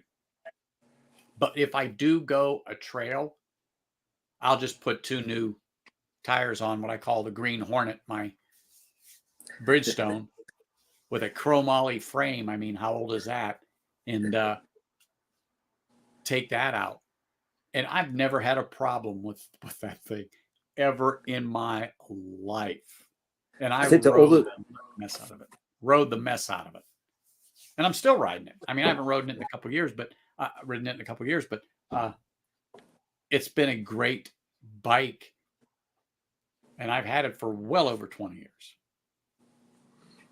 I think the oldest bike we have is from the 60s. It's a 3-speed Schwinn. I can't remember what model it is.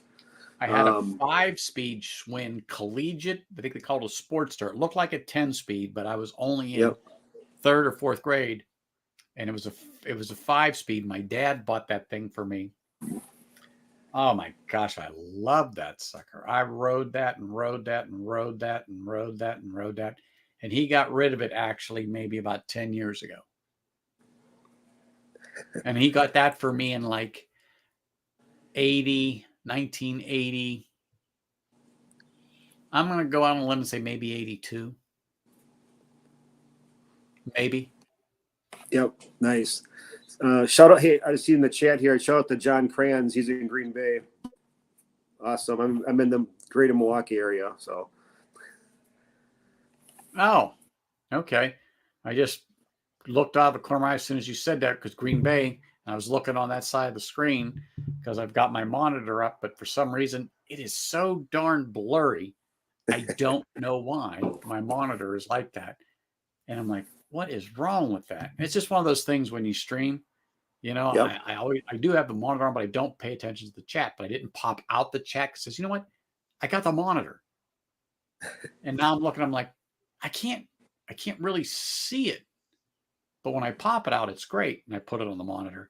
So now I'm staring at it on my laptop because it's just better. It's clear. I can see it. I'm watching the chat on my phone. Yeah. I'm kind of, it's kind of hard to do that, but I try to make it easy, but sometimes when I do, it just makes it harder. Yeah. Just makes it harder. But I think I'm going to pour something else. That Lost Monarch was really good. I was just about to say I need a pour too. My glass is empty. So. Yep, I just finished that up. I finished the American Honey, so I've no more in there. I was doing the Knob Creek 12. That was my last pour. I'll do one more. Let's see. What do you think? What are you getting there? I was looking at my Rebel 10. I don't know if you have the Rebel 10. I do not have a Rebel 10. All right. How about all this mess. What was that? And all these bottles here, I have no Rebel 10 here. Okay. How about something simple? How about a Wilderness Trail? That I got. Let's see. What do I got? Do you want to do bourbon or do you want to do bourbon? This is what I got. Hold on. I have to blow it up. I could see it, but oh yeah, standard. Let's do it. 100 proof. Mine's going to be a little higher on the proof, but you know, that's it. It is legit, Jack. I'm telling you what, Jacob, it is good stuff. But let's do a Wilderness Trail. So this is the one I'm going to do. I'll highlight it so you can see it. It's 118. Nice. A store pick. Oh, even better. Tater sticker. From Corey's here in Vegas. It's what, 4 years? Okay, sorry, 5 years and 4 months. But this thing is a nice, delicious little bottle. But you know what? What I get very little barrel char on this. Sorry, let me unhighlight myself. But on my standard wilderness trail, like you have right there, Yep. if on my one I have sitting in the back, when I look through it, I can see some great barrel char just hovering at the bottom. You can see black whiff of like smoke. But I've got it in this one. There's not a lot, but it's there. Yep. But my first one of that was the first video I ever did in April of 2021. My first live stream on YouTube for Bourbon Neophyte was May 14th, 2021. So 1 year yesterday. So my 200 plus subscriber stream and my 1 year anniversary stream is going to be next week, Sunday. Oh, cool. Yeah. So, but yeah, it's hard to believe it's been a year, but that was the first video review I did of that. And then after I did that, for some strange reason, I didn't touch that bottle for over 6 months. So there was about that much in there. We talked about it. And when I say I was on another stream. I go, you know what? I'm going to have to go back to that. There's not much in there. I better finish it. And when I opened that thing up and I poured it, I got the biggest maraschino type cherry note out of it I ever got out of anything. And that was just that same bottle, that Wilderness Trail, their standard bottled and bond, 100 proof. It was absolutely delicious. Now I have a replacement bottle of it. I haven't cracked it. And I'm crossing my fingers that when I do, when it opens up and I get it down past the shoulder a little bit, maybe halfway, that, oh my gosh, I want that flavor back. Although the chances of it happening, You don't know. Yeah. So exactly. is your backup the same store pick or just another? No, difference? it isn't a store pick. The one I'm talking about was a standard. That was before I Gotcha. really understood store picks. So it's the one you got right there. This one here doesn't have that note, but man, it has a lot of flavor. There is definitely a to it. cherry finish on this one that I'm getting. That's not overly strong, but it's definitely there. It's definitely present. It wasn't there when I first opened that bottle. It was not in that bottle when I first opened it.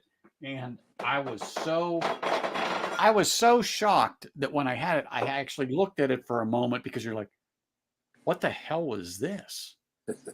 You know, and you look at the bottle and you go, I don't ever remember that. And I put it to my nose and I'm like, wow.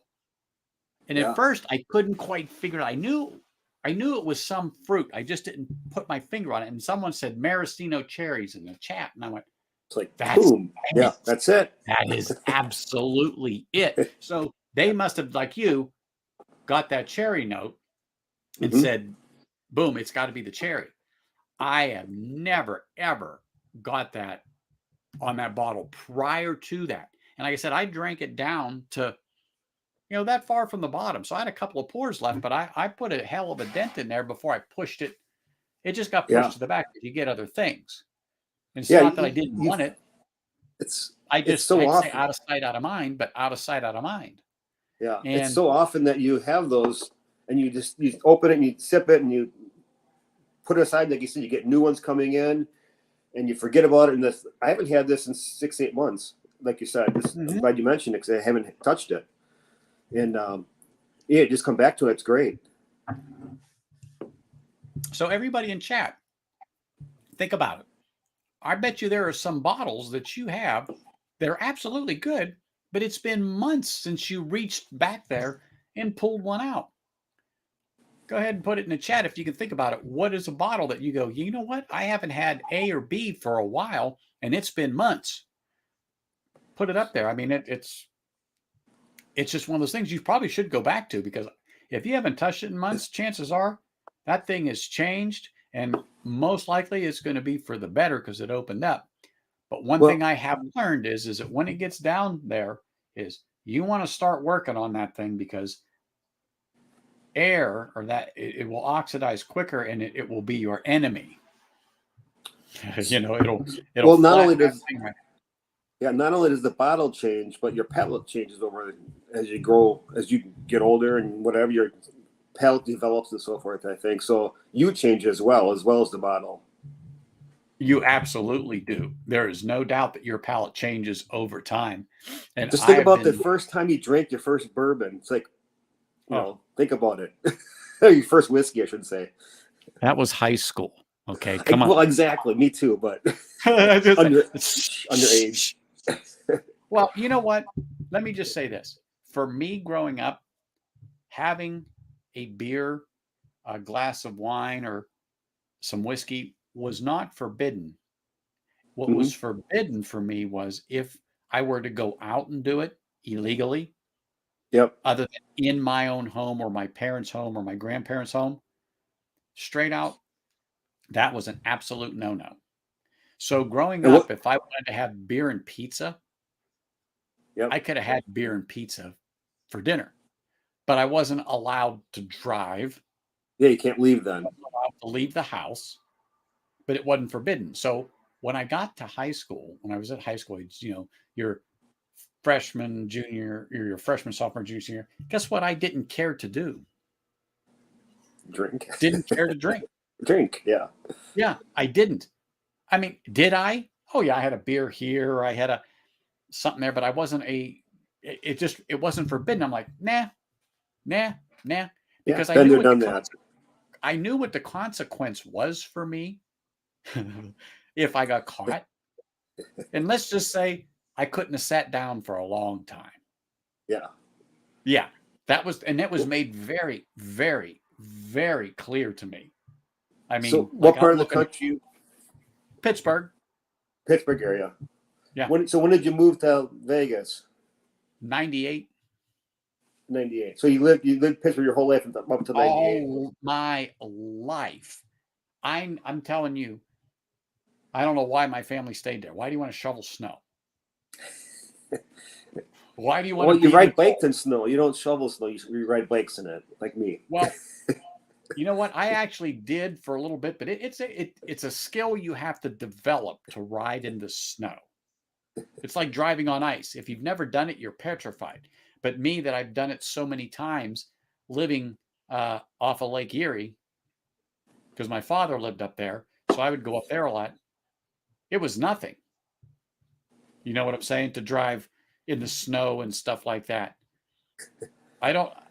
I'm not an expert at it now, but I still remember what I'm doing and how to do it and when to do it and so on and so forth. But now that I'm out here, last place I want to be is back east in December, January, February. Been there back home for Christmas a Yeah. couple of times, but no. Mm-mm. So in the chat, it looks like Jack is waiting for his widow Jane to change the smoke wagon. Good one. Well, you know what, Magic Jack? trick.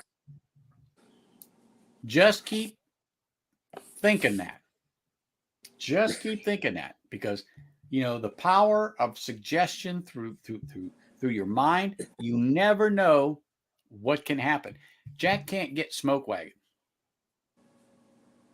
That's his I thing. can't. He just Yeah. It's not out there. But Yeah. for me, the distillery is 8 miles away. 8 And miles obviously, from my house. yeah. And I can't get the younger, the new one that came out. Okay.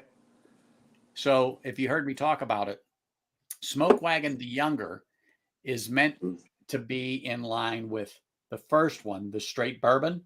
Then it's going to go the younger, small batch, uncut, unfiltered, the way it was explained to me. It's not going to be allocated or anything like that. They're going to keep producing it for a while. It's just younger whiskey because that's what they have right now. And so from my understanding too, it's not 92 proof, it's north. So it's got a higher proof to it. And it's nice and spicy and peppery, but still has that smoke wagon profile. But it's younger. Yeah. That's why they call it the younger. And the bottle, nice. Well, the bottle, let me grab it here. This is the standard straight bourbon. Okay. Okay. Let me see which one I got while you're pulling this. It's this bottle, but all of this, that's the small batch. Yeah. So It's not. We can't get this here either. I had it when I'm traveling. I grab these once in a while. But they're about $45 here for that. this one was $49.99. There you go. Not bad then for where you are. But so it's going to look, the bottle's going to look like this for the younger, Yep. except this is bolder. This color is bolder on it because I actually saw the bottle, but they were all sold. I didn't even get to put my finger on one. But it's this whole filigree, this way it's done up. I don't know how else to say it, but that's what it's going to look like. But Okay. this color is going to be more prevalent, and so anyway, that's it. It's nothing special about the juice other than what I told you. It's just younger and going to be a little higher proof. But it's like anything. It's people are getting it and buying it up like they did with the red, white, and blue one when they came out with it in July of last year. Then they came out with a Halloween. Then they came out with a Christmas. Guess what it is? It's this damn juice. There's nothing special about the juice. They just changed the bottle. And then when they did the small batch that you have, and they did the uncut, unfiltered, they went to the clear bottle without the amber bottle. And the only reason they went to the clear bottle and not the amber bottle, they didn't order enough. Yeah, they They ran had out. overwhelming demand, so they switched to the clear bottle because the clear bottle is what they put their vodka in. And everybody knows vodka sucks. So they're not going to use those for no one's selling So those. they put the small batch and they put the uncut, unfiltered in clear bottles for a while until they got more of the amber bottles in because they had to place the order and they had to make it. But guess what happened? Everybody ran to buy the clear bottle ones and everything. It's nothing special about the juice. Aaron would come out and tell people, there's nothing special about the juice. It's not a special edition. We ran out of bottles. That's it. But guess what? I have on the top shelf clear bottles, and I have the Christmas, I have Halloween, I've got the red, white, and blue, still up there. Not that I'm saving it for anything in particular. I just like it. And that's just what they had on the shelf, instead of this one. I just grabbed it. The prices were the same. So that's funny how people react. Yeah. So when I said earlier, my wife showed me the thing that they're selling those new bottles of the younger for $300 about 10 miles away from me. I'm like, you're out of your freaking mind. So speaking of bottle changes, let's see, where is it? Where the heck is it? Oh, Granddad bottled and bond, Jack. Come on, Jacob. You know that That's I'm a great fan. stuff. You're exactly. But these are the things too, and we've all talked about this. And Top Shelf Dustin will even tell you there are some great values out there at a decent price. He is more up on the scotches, just like we are a little more up on the bourbons, but there are still some great values out there for under $100, $75, $50 that people turn their nose up at. And when you get into the $30 and less bourbons, particularly, $12 and $15 for an absolutely solid Evan Williams bottled and bond, there are people that won't touch this. No way, no how, because they're like, it's $12.99, it's $14.99, it can't be any good. Got the big one. And hey, exactly. Look, I got the big one because it's good. This is the big one. You know what I say? Yeah, don't drink it. Save it for us. Save it for us. So what did you guys hear? I heard that these are going away. This bottle, the bottle shape. Did you guys hear? I did hear that. Marty, is that old Fitzgerald bottle going by the wayside? Is there a new style that he's got on there? I think Marty's still driving. I don't know. But so yeah, I heard. I don't know any details on it, but I heard that that this bottle's going away. The next release, I thought, or sometime this year, I thought.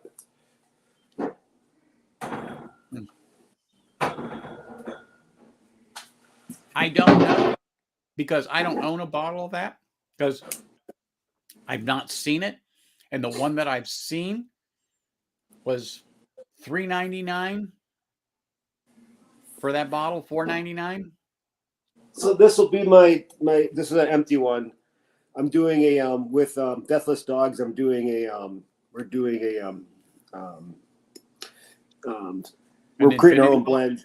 Yeah, we're each creating our own affinity bottles. We're going to collaborate this summer. I haven't started it yet, as you can see, but that's the bottle I'll be using.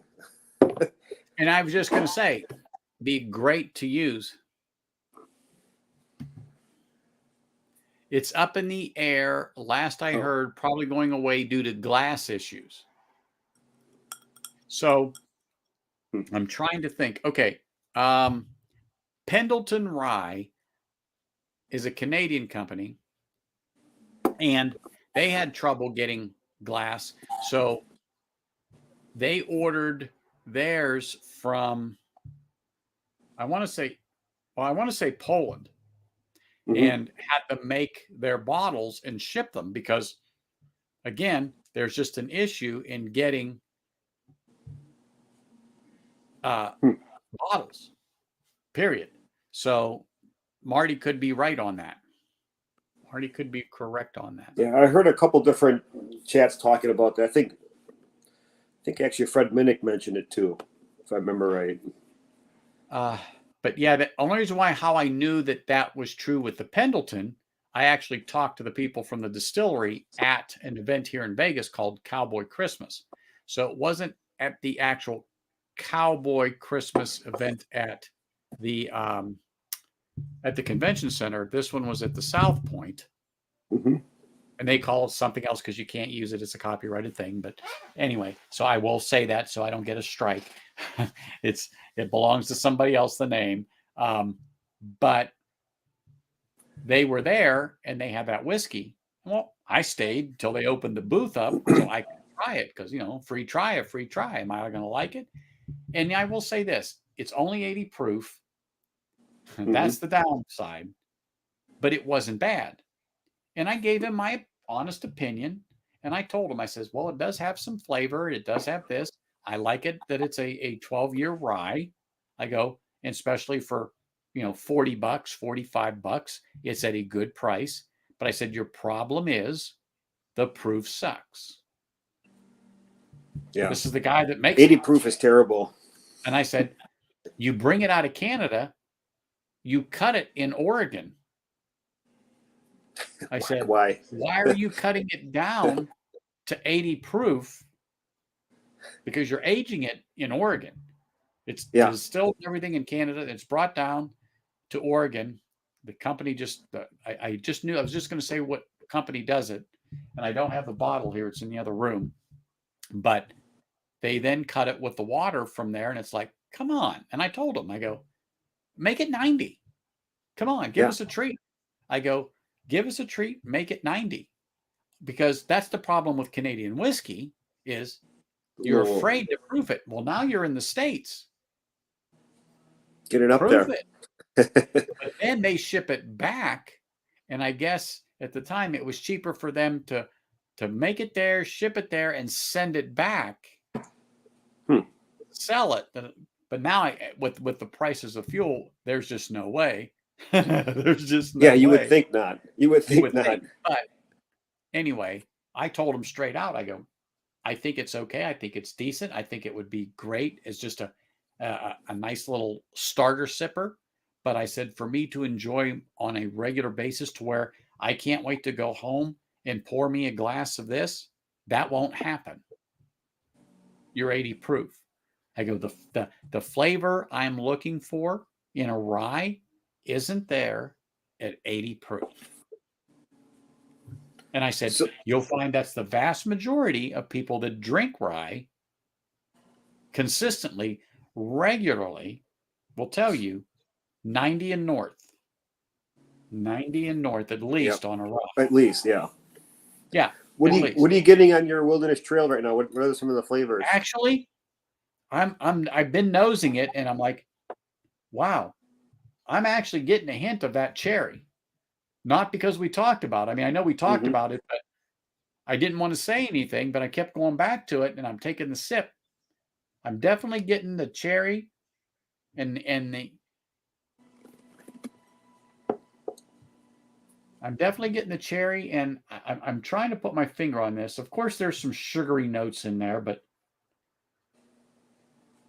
this store pick I've had for a little bit, and I've gotten past the shoulder. I've been sipping it, not because I'm trying to spare it, but I'm slowly getting it down to the point where I want to enjoy it, and I want it to open up. So I've been just literally taking sips out of it, and it's like I can't quite put my finger on what this other note is. What's up, Mike? Mr. Saul. Oh, you got yourself some of that. Dude, I'm telling you what, it's so nice of your wife to let you buy all that good stuff like that. I'm telling My you. wife spoils me. Don't I tell was her I gonna said say, that. She must love you today. She And my loves wife me shops today. for it too. Yeah. You can't say tomorrow because that would be a Yeah. lie. You never know what's going to happen tomorrow. My sister got a divorce after 31 years of marriage, so never stop What? trying. What? Yep. Wow, that's Oh, incredible. Sorry That's to hear that. Yeah, that sucks. But in Yeah. fairness, she's crazy. She's crazy. She's crazy. But Hmm. hey, sometimes you got to do what you got to do. Cheers, Anthony. Cheers. So, where'd you find the 10-year on the Jack Daniels? Just I've had it for a while. I got it, Oh. I don't know, months ago. Yeah, I've even bottle chugged out of that bottle. It's kind of a good starter, low proof. I don't have as many low proofers anymore. it's so. okay. Everyone tells me it's okay, but the price that some places people are asking for, it's like, yeah, no. Yeah. No, I think I paid 90 for it, maybe. Okay. A You little got bit. it at respectable. It's $300 around here. Yeah, And I've it's seen it a not a couple places. $300 whiskey. It's got a great nose. I think the nose is the best part of it, but you kind of drink it and then you're like, where'd it go? Yeah. goes way fast. Yeah, What's the proof on that? 85, 80? 97 actually. Really? I didn't think it was that high. That shocks me because one thing I've seen is the $300 price tag here, and I'm like, you're out of your mind. Yeah, that's crazy. You're out of your mind. Yo, it's crazy. I would not pay $300. No, I didn't either. I mean, it's one of the bottles that, let me just say this. If it was at the right price, I would definitely buy it. The right price. But it would definitely be like you. It'd be south of a C note for sure. Yeah. Okay. But there are plenty other ones out there for even further south of that price that have a better proof, have much more flavor, and you can find them on the shelf. Have you seen the Sinatra? The Jack Daniel's Sinatra? How much is that going for? I got one on the shelf. So 110. My wife brought in the iPad and she showed me 110 at a Smith's not far from me. I say not far, within 10 miles. And I paid 120 for mine a little over a year ago, and they were blowing it out at Albertsons, and they just wanted to get rid of it. And I said, 120? I said, hell, that's a good price on Sinatra because it was over $200 everywhere around here last year at this time. And I just like, it's good, but it's Jack Daniels. And just because Sinatra's name on it, no. Yeah. No way. Yeah, it's 200 at Daveco. There you go. Yeah, it's not worth it. But I can get it for 110 if they still have any available. Yeah, what's the proof on the Sinatra? Hold on. Hold on. 90. It has a beautiful box for the presentation, so I have it. Let me open it up here. So it has a book that describes, how it came to be and all that wonderful crap. and it's 1 liter, and it is 90 proof. I just had to get my eyes fixed on it. Yeah. Yeah. And Oh, it's Whiskey Knows. Marty said my cousin bought me the Sinatra bottle when he had cancer. When Marty had cancer in 2018, he's getting married in 2 weeks, and they're going to crack it open then. That's pretty cool. Mm. It's kind of the circle of Jack Daniel's life, so to speak. Yeah. Although, yeah, like you had cancer, and now he's getting married. It's like terrible. Crack it on terrible moments. Just kidding. Yeah. Which is worse? Let's look back in 10 years and hope that the marriage was better than the cancer. Yeah. Yeah. Exactly. But I haven't cracked this yet, but I'm waiting for Scotch Down Under.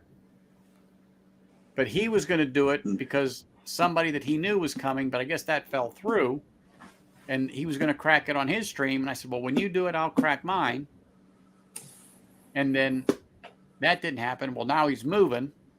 So he should be done. I know. And I think Pitch Hitter's in there because I haven't looked on, I haven't looked on Discord, but I think he fixed the hole in the ceiling that he came through because he was walking on the joists and somehow he missed it and went through the ceiling. Oh, jeez. I'm laughing because That's Christmas I know vacation how right easy there. that is to do because you're walking on just a little 1.5 inches, 2 inches if you're lucky. And it's Wait, not who funny. did that? Ken, he went through the roof of the ceiling of his new house. Remember he was What was- running the cable for I'm assuming it's his internet. And Did he was get walking- injured? No, Oh, other good. than his pride. He did not crack his chestnuts or anything like that. They're all intact. As far as I know, they're all intact. But yeah, he fell through the roof through the ceiling. I can't remember what, but he tore it up pretty good, but he's all right. I mean, it's not funny, but it is because It is someone funny. did a clip of Tom Hanks what He was could it? have been injured. He could have. What was that movie Tom Hanks was in? Money Pit, when they had the house. Yeah. They put that where he dumped the water in the clawfoot bathtub and it went through the floor. They posted it. I busted out laughing, but that's what they did. And like I said, What's up, Sean? I haven't been on Discord. What's up, fellas? How we doing? As far as I was good. What's up, Sean? How are you? I hope that Hey, dinner guys. was delicious. Yeah, I gotta jump off, guys. Sorry, Sean. all right. You just getting there, but Was it something I said, Paul? yeah, it kind of was. Yeah, hope you hope know. don't I gotta get leave too too. Hey, Paul, honestly, thank you for popping on. Yeah, You know, cheers. you're Thank you for always- having me. You're always welcome. It's a pleasure to have you here. And get some sleep and give them heck tomorrow at work. Will do. I'll be gone for a week, so I'll be checking on YouTube though with all you guys. There Through you a go. hotel. Good, man. Through a hotel We room. always appreciate you, man. Cheers. See you guys. Cheers, Yeah. Paul. See you guys in the chat. So does Rise, is that the theme tonight, Anthony? Even though I'm better late than never, I guess, but Actually, tonight is a free-for-all. I just put together a quick little cocktail, something I don't normally do, but it's my favorite drink. And Julie commented on it because I talked about it on your stream. And she was Right. doing it this weekend because her and Dan really liked it. And so she's making them today. I think it is today. I don't know if the grandkids are over or whatever, but they really like that combination. So, yeah, man. and someone else asked me about it. And I said, you know what? I'm just going to start the stream off with that, make a cocktail, have a couple glasses. And I did. Cool. And now I don't have much left. I'm gonna join you because you were drinking Wilderness Trail, right? Were you? I was that was yesterday. Today I'm drinking the store pick straight bourbon at 118. Okay. on Well, I'm the gonna have fruit. rye anyway, so I'm gonna Go ahead. Yeah, Oh, the new riff? I haven't opened mine yet. I've had that for about a year. it's great, man. It's one of my favorite ryes. It's just having a hard time finding look another who's one. here. Cheers, Nick. What's up, brother? So 90 on that Jack Daniels, huh, Mike? What's that? You said $90 on that Jack Daniels? Mm-hmm. Yeah, man. Yeah, like Anthony, I've seen it far north of there every time I've seen it. Far north. And definitely not worth it. Well, I think MSRP on it was like 65, right? Like, I thought it was closer to 75 or 80, but you could be right. I haven't Yeah. looked it up in a long time. But like I said, here it's $300 all day long, and it's still on the shelf. Also, hey, I want Big here's Vic where- to jump on with his cowboy hat. I'm just telling you right now. Heck yeah. If Big Vic gets on with his cowboy hat, I will change my hat and put mine on. So I think I'm going to do a blind tonight. Not like a competitive blind, but just what kind of whiskey do I like? What bottle do I like better? What should I do? Well, you know what I always like to do? I would like to go from what I call from left to right. So pick a couple of contrasting ones. So one from just using Elijah Craig, maybe another one. It's close to the same proof, but try to keep it either at 100 to, let's just say, 95. So it's really into the same range. Or do a straight blind flight of like all Elijah Craig, A121, 521, 921, 18 year. You know what I'm saying? Yeah. And then you know what they are, but you don't know what's in the glass until you read the letter or the number you assign to it. That's how I found out that 18 year wasn't what it was all cracked up to be. Yeah. Yeah. I liked it. Especially I at like the current going price. The price was horrible, but on its own, it was a nice pour. When I put it up with a couple of other Elijah Craig, small batch beat it like a redheaded stepchild. Mm. No offense to any redheaded stepchilds. Let me just say that. I have Hispanic stepchildren, so they're not redheads. Okay. Yeah, that's good. Well, there you go. I also have Hispanic stepchildren, so. Perfect. They're lovely kids. I don't want to offend everybody. Big Vic is my Hispanic stepson as well. I thought he was your Polynesian. Oh yeah, he's a Polynesian stepson. Yeah, never mind. I'm kidding. I'm kidding, Vic. I swear to you, I'm kidding. Don't show up on my Vic's gonna doorstep. pop on here for sure now. Yeah, exactly. So I'm How waiting much for him was- to pop on. How 'Cause I much was figured the you new want me to- Bookers, Marty? Sorry. Oh, go ahead, do Bookers. Yeah, you could do Bookers if you've got. You know, Marty if you've got said he saw Granny's the new. batch, if you got Boston's batch, if you've got boom, boom, boom, and then they're all Bookers, but which one out of the ones you like best? Yeah, I see that. Yeah, Nick Perlman, I got one as well. It's like living with a tiger. Hey, They're beautiful, I don't think but, she'd. I don't think she'd appreciate that. No, I my wife knows. She knows. Oh, I know your wife. I'm talking about his. She's reeking. Oh, so is mine. Oh, Oh, your wife is Puerto Rican too? Puerto Rican and Italian, yeah. My wife is blonde hair, blue eyed Spanish. you know, I love you, Big Vic. You know it. There's no offense. There's no offense. Yeah, It's I all mean, my fault. Remember that. It's all living my with a fault. Puerto Rican woman is an interesting thing, because they're like a tiger. They're beautiful to look at, but they could maul you at any time. So you have to. See, there you go. Mm-hmm. I heard that. Yeah, I did. Mm-hmm. Was she waving her arms right there, Sean? Because She probably Adriana is. will be waving her. Probably is. Uh-huh. Anyway, no, but she's also beautiful. She didn't hear that part. Oh, they tune the compliments out. You guys sound beautiful. Yeah, man. Gotta love them. Gotta love them. Yeah, without a doubt. But why don't you do the Bookers? That's a good idea, Mike. I like that one. You got a couple of them, just pour yourself some. Or Marty said he saw the new Bookers down in North Carolina. Which ones now? So, well, it's got to be what's the latest? 2022-02, is that out now? Or is it It might 2022-01? be. I haven't seen them. And The Jim, last one I got at a decent deal, and I picked one up for Marty. And the last time I was in Tennessee, I dropped it off for him. Was this one, a little book? I picked him up a little book. I got to get my eyes on this. Sorry. Yeah, the little book, chapter 5, The Invitation. I have one little book.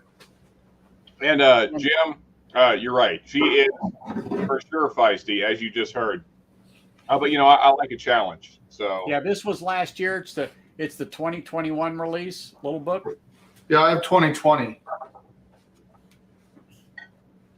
And like I said, I picked up one for Marty, and last time I was in Tennessee, I dropped it off to him. Now I got to go to North Carolina. I mean, geez, you can't make it any harder. Marty may have secured a bottle for me that I'm hoping he found. Well, when he gets up there in June, he can drop it off. Yeah, I he don't know needs if to he'll get here in actually June. Stop or just throw it out the window as he speeds by your house, Mike. But Yeah, he doesn't like to come visit Colorado. He said the people are too normal. liberal. He said too liberal. Yeah, they're too normal here. Oh, I'm sorry. Did I say that out loud? I apologize to everybody in here. I do. Oh, wow. Did you see that? I don't know that there's anybody in chat right now that would be offended by that. I could be wrong, but Anthony, did you see what Proman typed? MSRP for Midwinter Yeah, Night Dram I did. just went up to 134. Well, it was 119 last time I saw it here, and I thought that was high. And I held it in my hand, and it was after Christmas. So it was after New Year's. As Cohen would say, total swine. And I almost bought it, but I think I put it down and picked up a bottle of scotch instead. Honestly, I'm trying to remember. I think I did. And I left it because I thought 119 was too much. If it was under 100, it could have been 99. Yeah, exactly, Nick. Hold on. Exactly, Nick. If it was 99, I probably wouldn't have hesitated. I'd have put it up under my arm because I wanted one to have. a $35 price jump in 6 months. And so I'm like, Man, when it was 119, I'm like, God, I thought it was a little too much at 99. Then it went up to 119. And like I said, I'm pretty sure I bought some scotch. see that's kind of the issue I have with Booker's right now because it just keeps Booker's is overpriced. I'm going to tell you that right now. Yeah. And I don't think there's anyone in here that would not say that Booker's is pricing their ass out of the market. Yeah, I mean they should be in the price range of Stag and ECBP. At 100, it's just Holy smokes. Look at what Sugar Kitty just put. nope, never. I'm not doing that. There's no way. That's I've got a couple insane. bottles. I don't know if I would pay that for it. No, I would like to pay, like I said, 100 or less. But I thought 100 was awful. Are you talking Midwinter Night Dram? I think it's a 120. Like, I think it's worth 120 just for rarity, and it's good. But I don't know that it's Okay. I have to interject here because we have somebody now who's in the back room who's going to appear that I can't believe it. This is like is it the Jesus? myth, the legend of bourbon. When I say a legend in bourbon, this man knows bourbon and cigars like you Okay. wouldn't believe. And when people see this guy come on, they're just going to be like in awe. So here he is. Bourbon Battalion himself. What's up? Holy What's up, smokes, buddy? Bobby. What's up, man? Bobby, what the heck is going on, man? You are a hard man to find. Although I Oh. know you're around. I see I am you. around. Yeah, Yeah. I know you're around. I see you. I I hear am. about you. So I do know you're alive and well. But, I don't hear about Gunny a lot, although I know he's well. He's well. Yep, we're well. But Yeah. you know, when you're so used to Bourbon Battalion and Gunny and the stories, it's like, Yeah. yeah. But let me just raise my glass and say, cheers, Well, man. cheers to you, Anthony. Yeah, I'll I join you. miss There. cheers. I Cheers, miss you Marty. I guys. think I'm, this is the first time meeting you, so cheers, man. Good to meet oh you. well, cheers, buddy. Good to chat in person. Yeah, no doubt. No, it's Bobby, you never met Sean from Whiskey Wars? no, Not on live, Okay. no. We've Oh, chatted. not live. We've talked on the chat, but not Yeah. live. Okay, I thought maybe a few chats we've been in, because I know you pop in from time to time just to tell everybody, hey, I'm still here, blah blah blah blah blah. Yeah. Yeah. We've but- said cheers and hey and stuff like that to each other a few Okay, times. but Never got I to swear, actually Bobby, talk. that's Yeah. Sean. Good to meet you. Hey, Sean. So what's up, going Stahl? on, Bobby? What's happening? What's up, in Orlando, Bobby? man? Tell us. You know, just busy, man. Just you know, I mean, well, the unfortunate side of the house is that when you usually are on, is usually a really poor time for me. I understand. Because but other than that, you know, I mean, I'm on Instagram a lot with Zach. We do a lot of whiskey cigar stuff. Well, you and know what's then- funny? I catch him from time to time, but I haven't in probably 3 or 4 weeks. Just because his time's on, my work schedule. Right. You know, I try when I get my break or something like that, I'll pop on just to say, hey guys, kiss my ass, whatever, you know, just Right. something. Well, we see Yeah. when you do it. Oh, I know. Hey, Anthony, I'm gonna jump off. I wanted to Don't stop in and jump. say hi. I'm Don't jump. gonna hop. Not Yeah. jump. Yeah, because at your age, I don't want you to break a hip, No. dude. We talked about this Yeah, earlier. my back would already hurt. Bobby, good to see you, buddy. I hope you stop by Livewire in a bit. Yeah, we'll All see right, you. we'll see you guys. See you, All Sean. right, Mike. See you in a bit, brother. Yeah, Anyway. no, just busy. You know, I mean, I did. So I've had things going on. You know, just you're busy. So I have a real job, and then I had a bunch of doctor's appointments that I was just doing like our age old checks, and then Yes. nothing Yes, more I than know. just working on the business and doing. I was just gonna say, how's the cigar lounge? And It's all coming. It's all coming nicely. You know, it's Good. I finally got all the city permits passed. Now I meet with the health department this week. And then once I What meet a with the health pain. department this week, and I find whenever I get the okay from the city, which we just did, and then the health department okays it, then we can start, you know, construction. So, but in the meantime, I've been doing private bookings. You know, Yeah. I've done I did a really nice one last week. I have one this week coming up. Yeah, just busy. That's all that counts. That's all it all is. that counts. I'm still doing whiskey like always, and just but trying to modify my time. You know, Yeah. No. Dude, I'm just glad to see you. I'm happy you graced me with your presence, even so though that I ugly always face see it, and I'm like, I ugly. think, oh, Anthony's time is such a hard time sometimes. It's perfect for me. I know the Friday But one. you know, I got to get these people ready for Livewire whiskey. You know, Yeah. if they don't get there at least half slammered, I mean, come on. Well, you know, that's the trouble, right? Like I used to back in the day, I used to get on Livewire all the time in the very beginning. Oh my gosh. But you know, I mean, So you have remember, big time change for me. remember, if you can next week at this time, well, 4:30 my time, 7:30 your time, is my subscriber stream and 1 year anniversary, because it was 1 year Okay. yesterday of my first live stream Oh, of yeah. Bourbon Neophyte. Yeah. Yeah, on the 14th. And so I'm going to do my subscriber celebration because I got over 200. My Yep. goal is 250 plus by my birthday. And if you Good remember, for you. I'm a D-Day baby. That's right.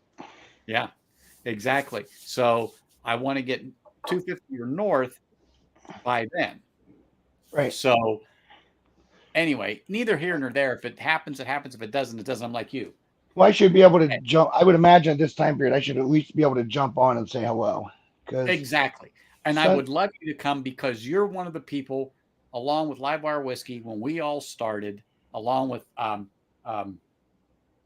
Chris, Big League, Cheech, Marty, you know, that when we were all talking, we were talking just like this a year ago about how can we do this? Or how can we do that? What kind of cameras do we need? And blah, blah, blah, blah, blah, blah, blah. And even Adriana, she's popping in, and she was doing the same thing. You know, she was on streams or whatever, and we were all talking about our streams and what we need to do and how we need to develop and how we want to run this stuff. And, you know, having these people on is like There we go. great. So Yeah. having you there, you know, Adriana there, Livewire there, Cheech there, Whiskey Knows, just Yeah, because I think I was on before the rest, before everybody else was. You at the started time. before, but still, we Yeah, were but it was in all that around the same infancy time.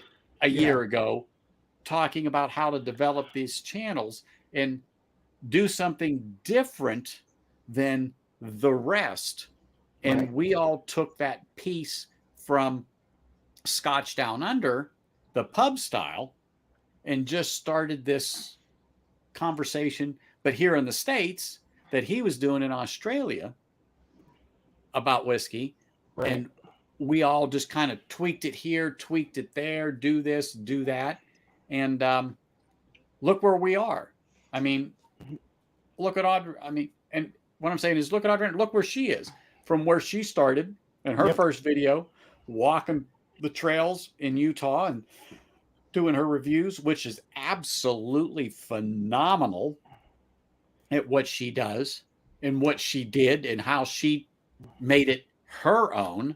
Best I mean- scenery on all of YouTube. Well, with Honest- YouTube for sure, and probably most of YouTube as well. Yeah, I mean, what she did is amazing. And then Women of Whiskey came in just a little bit after, but again, around the same time, even though after all of us, but still, what a great time it was. And to see where we all are now compared to a year ago, but yet we all chat regularly about our channels and doing things and changing stuff, that it's so great to have this support. And then you got Big Vic, who just started his channel, and he's doing gangbusters. And just give me 1 second, because I made a promise. So hold on. Yeah, you did. Hold on. I didn't forget. Hold on. I'm While he's changing. doing that, I got to tip my hat to this man down here to my bottom left, wearing a proper hat today. I like it, Vic. We're friends now, whether you like it or not. So All right. There I we told go. him I All would if right. he came on. You know? Now Mike Stahl's probably laughing and going, "Son of a bitch, I got to make sure I wear my hat." I hope he's wearing it when we pop on his stream. He better be wearing Oh, that. don't That worry. poser. Don't worry, he's there. He's looking. Trust me. Yeah, I can't wait to hear Mike's southern accent again. That's always the best. But what I'm just saying is so that's going to be my 1 year stream is next Sunday, Next Sunday. and I've got to finish the thumbnail, and you know, it turned out to be a chore doing it, and then somehow I messed up, and when I closed it, I didn't save it, so everything I did went bye-bye.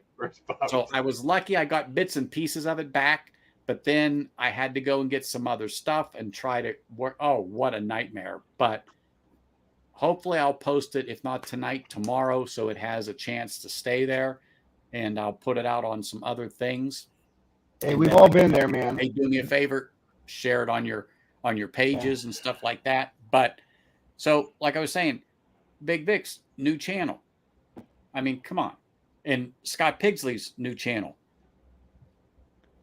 And Yeah. Scott, make sure you post your link on Yeah, there, man. because I know you're a mod. But and Vic's too, and I know that they have.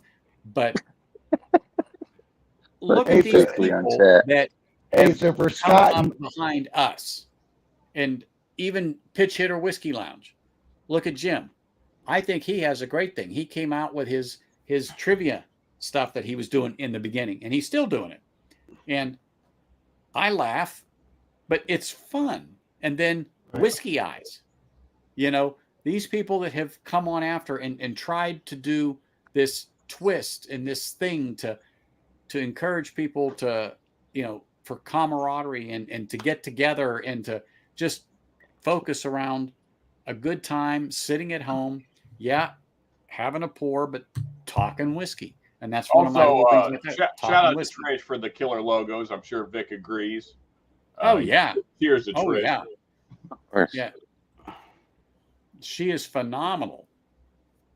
Nice. She is phenomenal at that. And I am good, with mine. Now I just got to get and figure out what I'm going to do as far as, try to compete with Big Vic's t-shirt. Shit. Which one? Guess what I have? I don't have it on today because it's in the wash because I wore it last week. But I like Big Vic's shirt. I like the quality of that shirt. That it's on it. Nice. And that's the thing is talking to these people and finding out, okay, basically what's the quality of the shirt? What's this? What's that?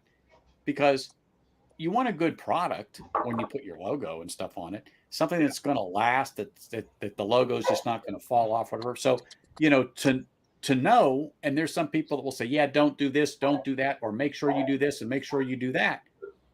That's what it's all about, talking to each other and I'll be right back. going from here and there. So Scott's 18 away from 200 subs. And Scott probably a little more than a month under his belt. Yeah. Yep. Right, Scott? Oh, Give or it's take, good. as far as your started streaming, as in Hey, man. permanently on your channel. And now Well, you're I think the thing is, Anthony, is now when you go into this, you have to have a mindset of what do you hope to accomplish? What's your thought? What is it you want to do? If it's for monetization and doing that stuff, then you're going to have to do the graphics, you're going to have to do the camera work, you're going to have to do all that stuff on YouTube. For me, it's always been the same thing from day one that it is today. I literally just want people to understand how to acclimate, process, and drink responsibly for hours and fellowship. exactly.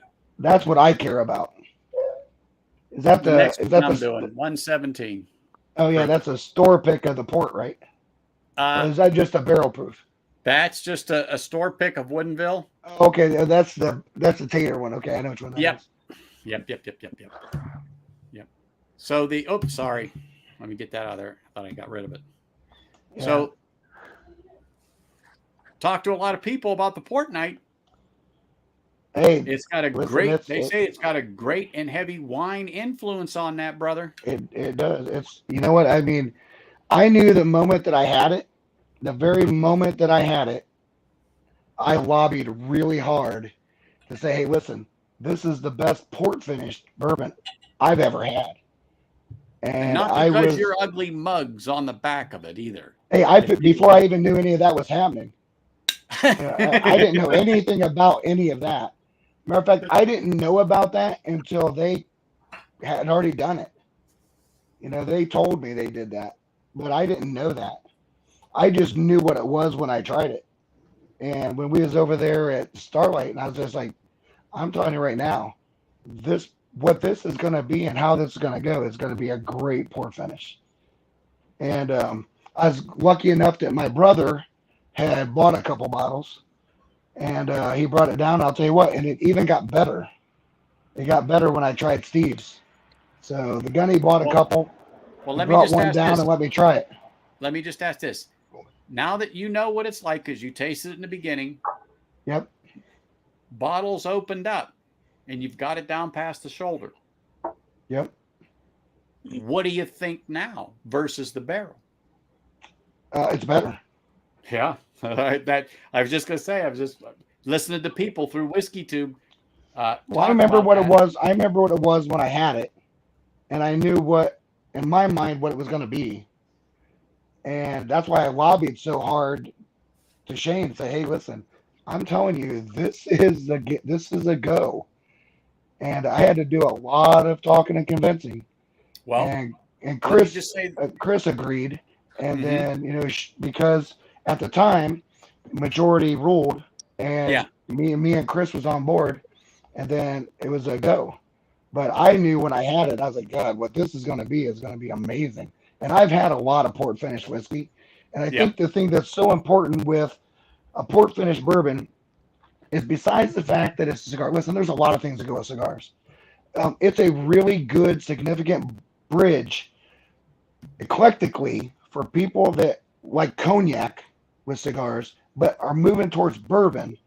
It's kind of a bridge. A port finished bourbon is a step in between bourbon and cognac, and with that proof on Yep. it was fantastic. So I was Well, very happy that it came out at 110. I was happy with the proof. I was happy with everything about it. So, just to interject real quick, I know Vic and Scott's waiting for this.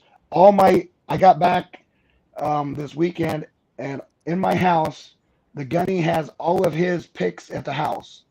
So I will get stuff will be sent to you guys this week. I was just waiting on Steve. So No that'll worries, be Mom. sent out this week. So we'll get it to you, and then once you get it, we'll set a date. so the Sounds hype, good. the hype around Port Night.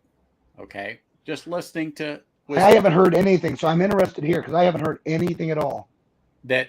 Yes, it's very heavy wine forward. Yep. And that people do like it. Now remember, you got to like the heavy wine on that. Well, So port. that If you being know what said, port is, yeah. yeah. But let me just say this: go back to Thanksgiving, and then Mhm. Christmas. And if those of you don't know, Thanksgiving was a bourbon and Christmas was a bourbon by story time. All right. Thanksgiving was good. It really was. But once you put Christmas on your lips, oh my gosh, was that a chocolate bomb or what, Bobby? It was amazing. I mean, but I that's with the could not compliment to Wyatt. believe that. When But I both got of those that, were finished, right? They were both finished.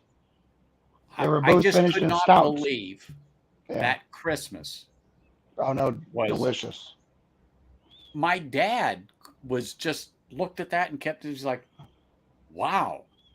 And he even said, yeah, I absolutely love Thanksgiving. But once you have Christmas, Yeah. he goes, that's the present. And I laughed. I go, that was It your was very gift. good. It Very was good. It was so good. And I don't know how Storytime's going to top that one for Christmas. I don't know about Christmas. I can tell you right now. So if you're familiar with what we have done, the Kingslayer rye was phenomenal. Right up there is one of my favorite ryes I've ever had. And there's one coming out that's better. I'll be interested to see when we did it in the barrel. Wait a minute. I thought you told me this was a phenomenal rye. That is a very good rye. What he does with it, hey, it is. Who dropped this off to me? I did. Exactly. It is a good rye. Bobby isn't dropping off junk. No, but I will say that when the old Dragon Bones, if the old Dragon Bones backbone rye drops, yeah. All I'll say is yeah. Yeah. So, I mean, when I'm doing my stream next week, that's why it's important to have some of the people that were very influential to us all on the stream. And I told Sean he's got a spot. So he knows he's got a spot. Vic, you don't even have to ask him. It's just like the other people. You know you're on there. Period. It's going to be a party next week, folks. Yeah. But, and even Scott, I definitely want Scott there because everyone that has come after us has gotten the idea. I'm not saying specifically from us, but each one has decided, I like the pub style. Yeah. Yep. I like this type of chat. I like the interaction with the chat and the people that are, the people that are there. And it is like sitting at the bar talking with a group of people from football to baseball to hockey when you get Brian and, Slapshot on there to just whatever. Well, But- you know what it reminds me of, Anthony, is back in the day, all your buddies would be over and you're all playing cards and just talking crap and, and drinking and just having a good time. And, nobody gets out of hand and you're all just, the camaraderie and all that. It kind of reminds me of those days. And so it's like a virtual version of that. Just sitting around a table, just, having a good time, hanging out. And it is. But then, like I said, the people that have popped on afterwards saw what we're doing and go, yeah, I can do that too. And then we can have this party after, just using Big Vic, and then Scott picks it up, or Scott's doing it, and then Big Vic picks it up. Just like I got in before Livewire, because there was nothing really before Livewire. Now, occasionally Kilco's on, occasionally another channel's on or whatever. But they all have their people that will always follow them. Right. And just like I'll have a group of core people that will follow me throughout and then transition over into Livewire. And then when one of us aren't here, you've got Jim, Pinch Hitter Whiskey Lounge, that, hey, Jim, can you fill in for me on this day? Big Vic might be off on, hey, Jim, can you? And guess what? Jim has picked up on a niche that it's actually needed, but he does his own stream. But yet, yeah, I can do a Sunday at 4:30 before Livewire Whiskey. I have filled in for Marty once. Just he had a snowstorm. He got called into work, and I thought, hey, Livewire. Oh, I'm so sorry. Whiskey Nose is out. Let me pop in there. And so I popped in there, filled in for Marty while he had to work. Right. You know what I'm saying? I mean, it just happened that way. But it's a great community, and I'm fortunate to have some great people around me that came up when I did, that started their channels in the beginning, just like when I started my channel in the beginning. And it was all for one thing. It was just to have a good time. It's just what we're doing now. Yeah. Right. Big Vic's here. If I had a question about anything, I mean, when I say anything, I mean, it don't make a difference where it's bourbon, where it's whiskey, where it's the Raiders, although he might look at me funny for saying the Raiders. Exactly. But, hey, this is what it's about. It's what it's about. Everybody putting in their 2 cents, just like today when I was going through the chat and I just couldn't keep up. And I was probably 12, 15 minutes behind, and I know how Cheech feels a lot of times. So you pulled the Cheech, basically. I pulled the Cheech. Yes, I did. And that's okay to say that because, I mean that as a compliment to Cheech and Whiskey Encore. It's nothing slighting. Yeah, I pulled the I Cheech. did that last night.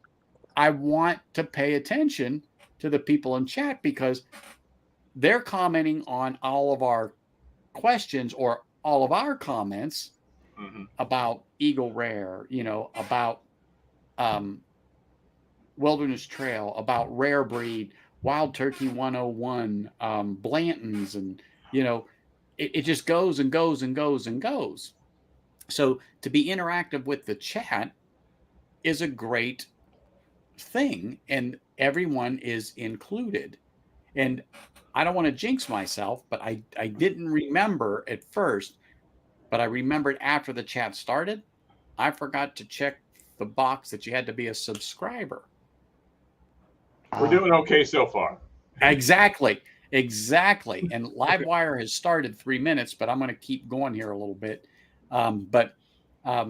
So I'm really looking forward to my stream Sunday and the subscriber celebration, so on and so forth. And of course, the 1 year anniversary actually yesterday was when I said that on your stream, Sean, that it was my 1 year anniversary when I was on your stream yesterday. But, I've had a lot of fun doing this. I've had, just good times just sitting here. And I'll tell you what, it's been such a crazy thing for me because, I know when I first got into it, right? And, Anthony, you probably know this because we talked a lot over the years and that stuff. I don't know that Vic and Sean necessarily know this, but the only reason I really got into it is I've been doing whiskey with my brother for years. And then we were sitting there, we were watching channels, and this was back when it's Bourbon Night first started. The Whiskey Tribe was just getting their stuff figured out, and we were watching all this. And then slowly we saw, like we got with Jay, we saw Mash and Drum when he was first starting, and we saw all these people just starting. and they were all talking about stuff, and I liked what they were talking about. I liked what they were saying. I liked the thoughts they were having. And I was sitting there and I said, Steve, I said, the thing that just, if we're gonna grow the community to the next generation, someone has to teach someone how to get these notes. Everybody's talking about notes and what they should get, but no one was telling anybody how to do it. And as an instructor, my brother, the gunny, literally looked at me and said, "You're better at teaching this than anybody I know." And my brother was the guy that's been doing it since '77. And so I was like, okay, so that's what I first started with. And then, it got kind of crazy and kind of weird. And then I kind of slowed down. I had to like regroup and said, okay, what is it that I really want to do? And then, so the reason why I found myself spending so much time on Instagram is Instagram, almost everybody has a phone and you can engage a much bigger audience when you're talking about whiskey and cigars. And anybody, you could be sitting there, like today, me and Zach were talking right before I came on with you, and Ray from the Cigar Clowns literally jumped on the live stream. And you have big people jump on, your brick and mortar cigars, your LCA cigar guys, they'll all jump straight on your stream with you and talk live right away. And it's different. You have an opportunity to do some one-on-one stuff. Where I've had people call and ask me and say, hey, could you walk me through how to pull these notes on the cigar? Because I'm having a hard time. And I was like, yeah, I'd be happy to do that. And so for me, as an instructor, I find my most satisfaction out of helping someone else have a better experience. And that's what it is for me. That's all I care about. So for me, and then it ended up that I went from being a world traveler to now I'm opening my own shops. So. Well, and you know what? You're right. I mean, and these guys don't know it, but have I ever talked to you in Germany? You've talked to me in a couple places I've been. Exactly.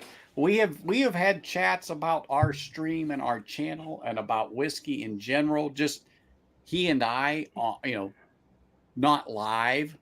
Yeah, just backstage. Just talking on FaceTime or whatever. Just individual DMs and stuff like that. Because. I think that's what's good though. Yeah, and it is tricky because, I knew that where I wanted to be and what I started doing wasn't what I was doing. So then I took a step back, and everybody's like, "Where'd you go? What'd you do?" I said, "I'm regrouping," and then I decided I wanted to open my own whiskey tasting experience bar, and then now it's becoming even more than that. Like this last week, I never thought the day would ever happen that I would be hired by corporations and businesses to do whiskey cigar pairing events. And I'm doing them weekly. So. Well, when are you going to host your bourbon group? I already have twice. Oh, there you go. Well, they may not know that you have it, but so small world thing is yeah, we do have a small world connection. Yeah. Oh, we do. And it's amazing. So a person I went to college with was out here a year ago, and we were having dinner, my wife with his wife and him, and we're talking. And I said, oh, dude, because he was big into bourbon.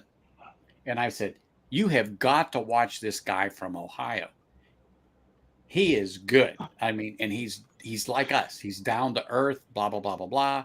And I said, he's from da da da da da. And so I turned my phone around and I showed him, and he looked at it and he says, that's Bobby. And I looked at him and I go, yeah, Bourbon Battalion. Yeah. And he goes, yeah, he's in our whiskey club. And I go, yeah, what? And he's like, yeah. And I laughed and I said, you're kidding me, right? He goes, no, I'm going to see him in a couple of weeks. And I'm like, you have got to be kidding me. And I said, so, okay, you got to bust his chops. Oh, he did. Yeah. Oh, yeah. I got the picture. Yeah. But I said, you got to bust his chops when you get there. And so he did. And of course, I get the picture of Bobby and him sitting together with a dram. Boom. So the connection. Yeah. But who knows? So that's why I said to him, "Did you host the the Wow. bourbon group?" And he says, "Oh yeah, we did twice." Well, guys, so I'm gonna jump I know off. I know where Bobby is at. All right, Vic. Yeah. Cheers, All brother. right. I'll see you. See you, bud. I'll see you in a couple minutes. I gotta get my charger and set up all this shit out here. Ain't that something when you got to do it? I understand. Yeah. See you, We'll see you in a bit, All right. brother. Cheers, guys. Are you guys all going over to Livewire at some point? Eventually. Yeah. I was gonna hop over there in a little bit here. But this is the normal BS session after Yeah. everything, and If I make a presence over there, it'll be very quick. Because we've been on the road. We've been in Chicago all weekend. So you were. me and my wife were, yeah. So, Bobby, I didn't realize that you're my neighbor to the north, so that's cool. I'm, Where are you? as you can see, Kentucky. Kentucky. Yeah. I'm southern Kentucky, so I'm about as far south of you as I could be and still be in the state. But Yeah. So I'm one of the weird ones. I think there is a few, but there ain't a lot of us that are on here that are actually stewards. I am. I'm a certified steward. cool, man. So I'm hoping by the end of the year to be a level 1 Psalm. So Well, I think Kilco just became one. became what? Level 1 Psalm. He went to Texas and did something, but honestly, I think he is a level 1 Psalm. Well, if he did that, he probably went through the one down at Whiskey Tribe. Who are they? yeah, he went down to the Wizard Academy.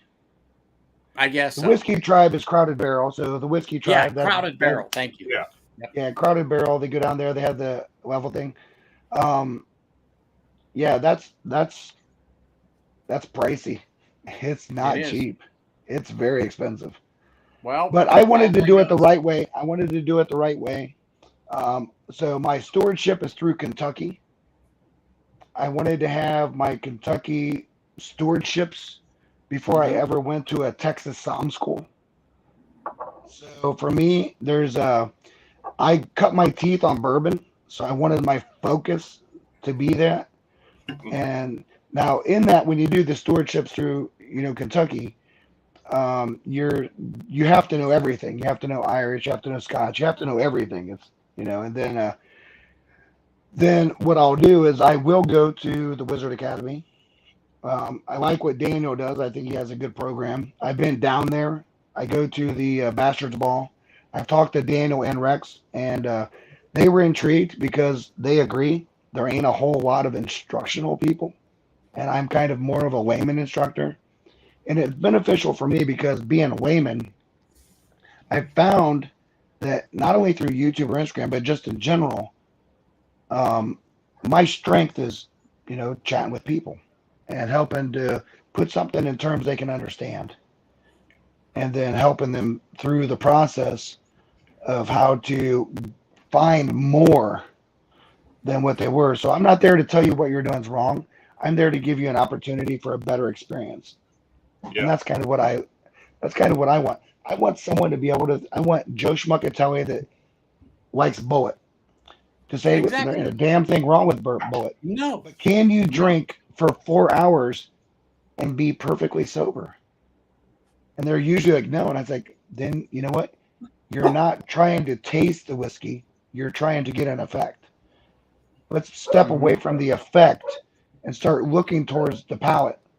And that palate really starts with the smallest of sips and the smallest of tastes, because you have so many different regions on your palate that your brain can't process a big drink because it's hitting too many palate parts at the same time. And so I do a lot more of that, of acclimation, palate exploration, and then growing your knowledge of what do you like and why, so that when you go to buy something, well, hey, I kind of like a rye, or I'm a high rye bourbon, or I'm a whatever it is. So that, and then talk about, well, if you like this now, you might find yourself going this way. And so I kind of spend a lot more time doing that. So I know that this Thursday, I have a corporation that hired me. I have 25 people that I'm doing a flight with of bourbon. And these people all know bourbon.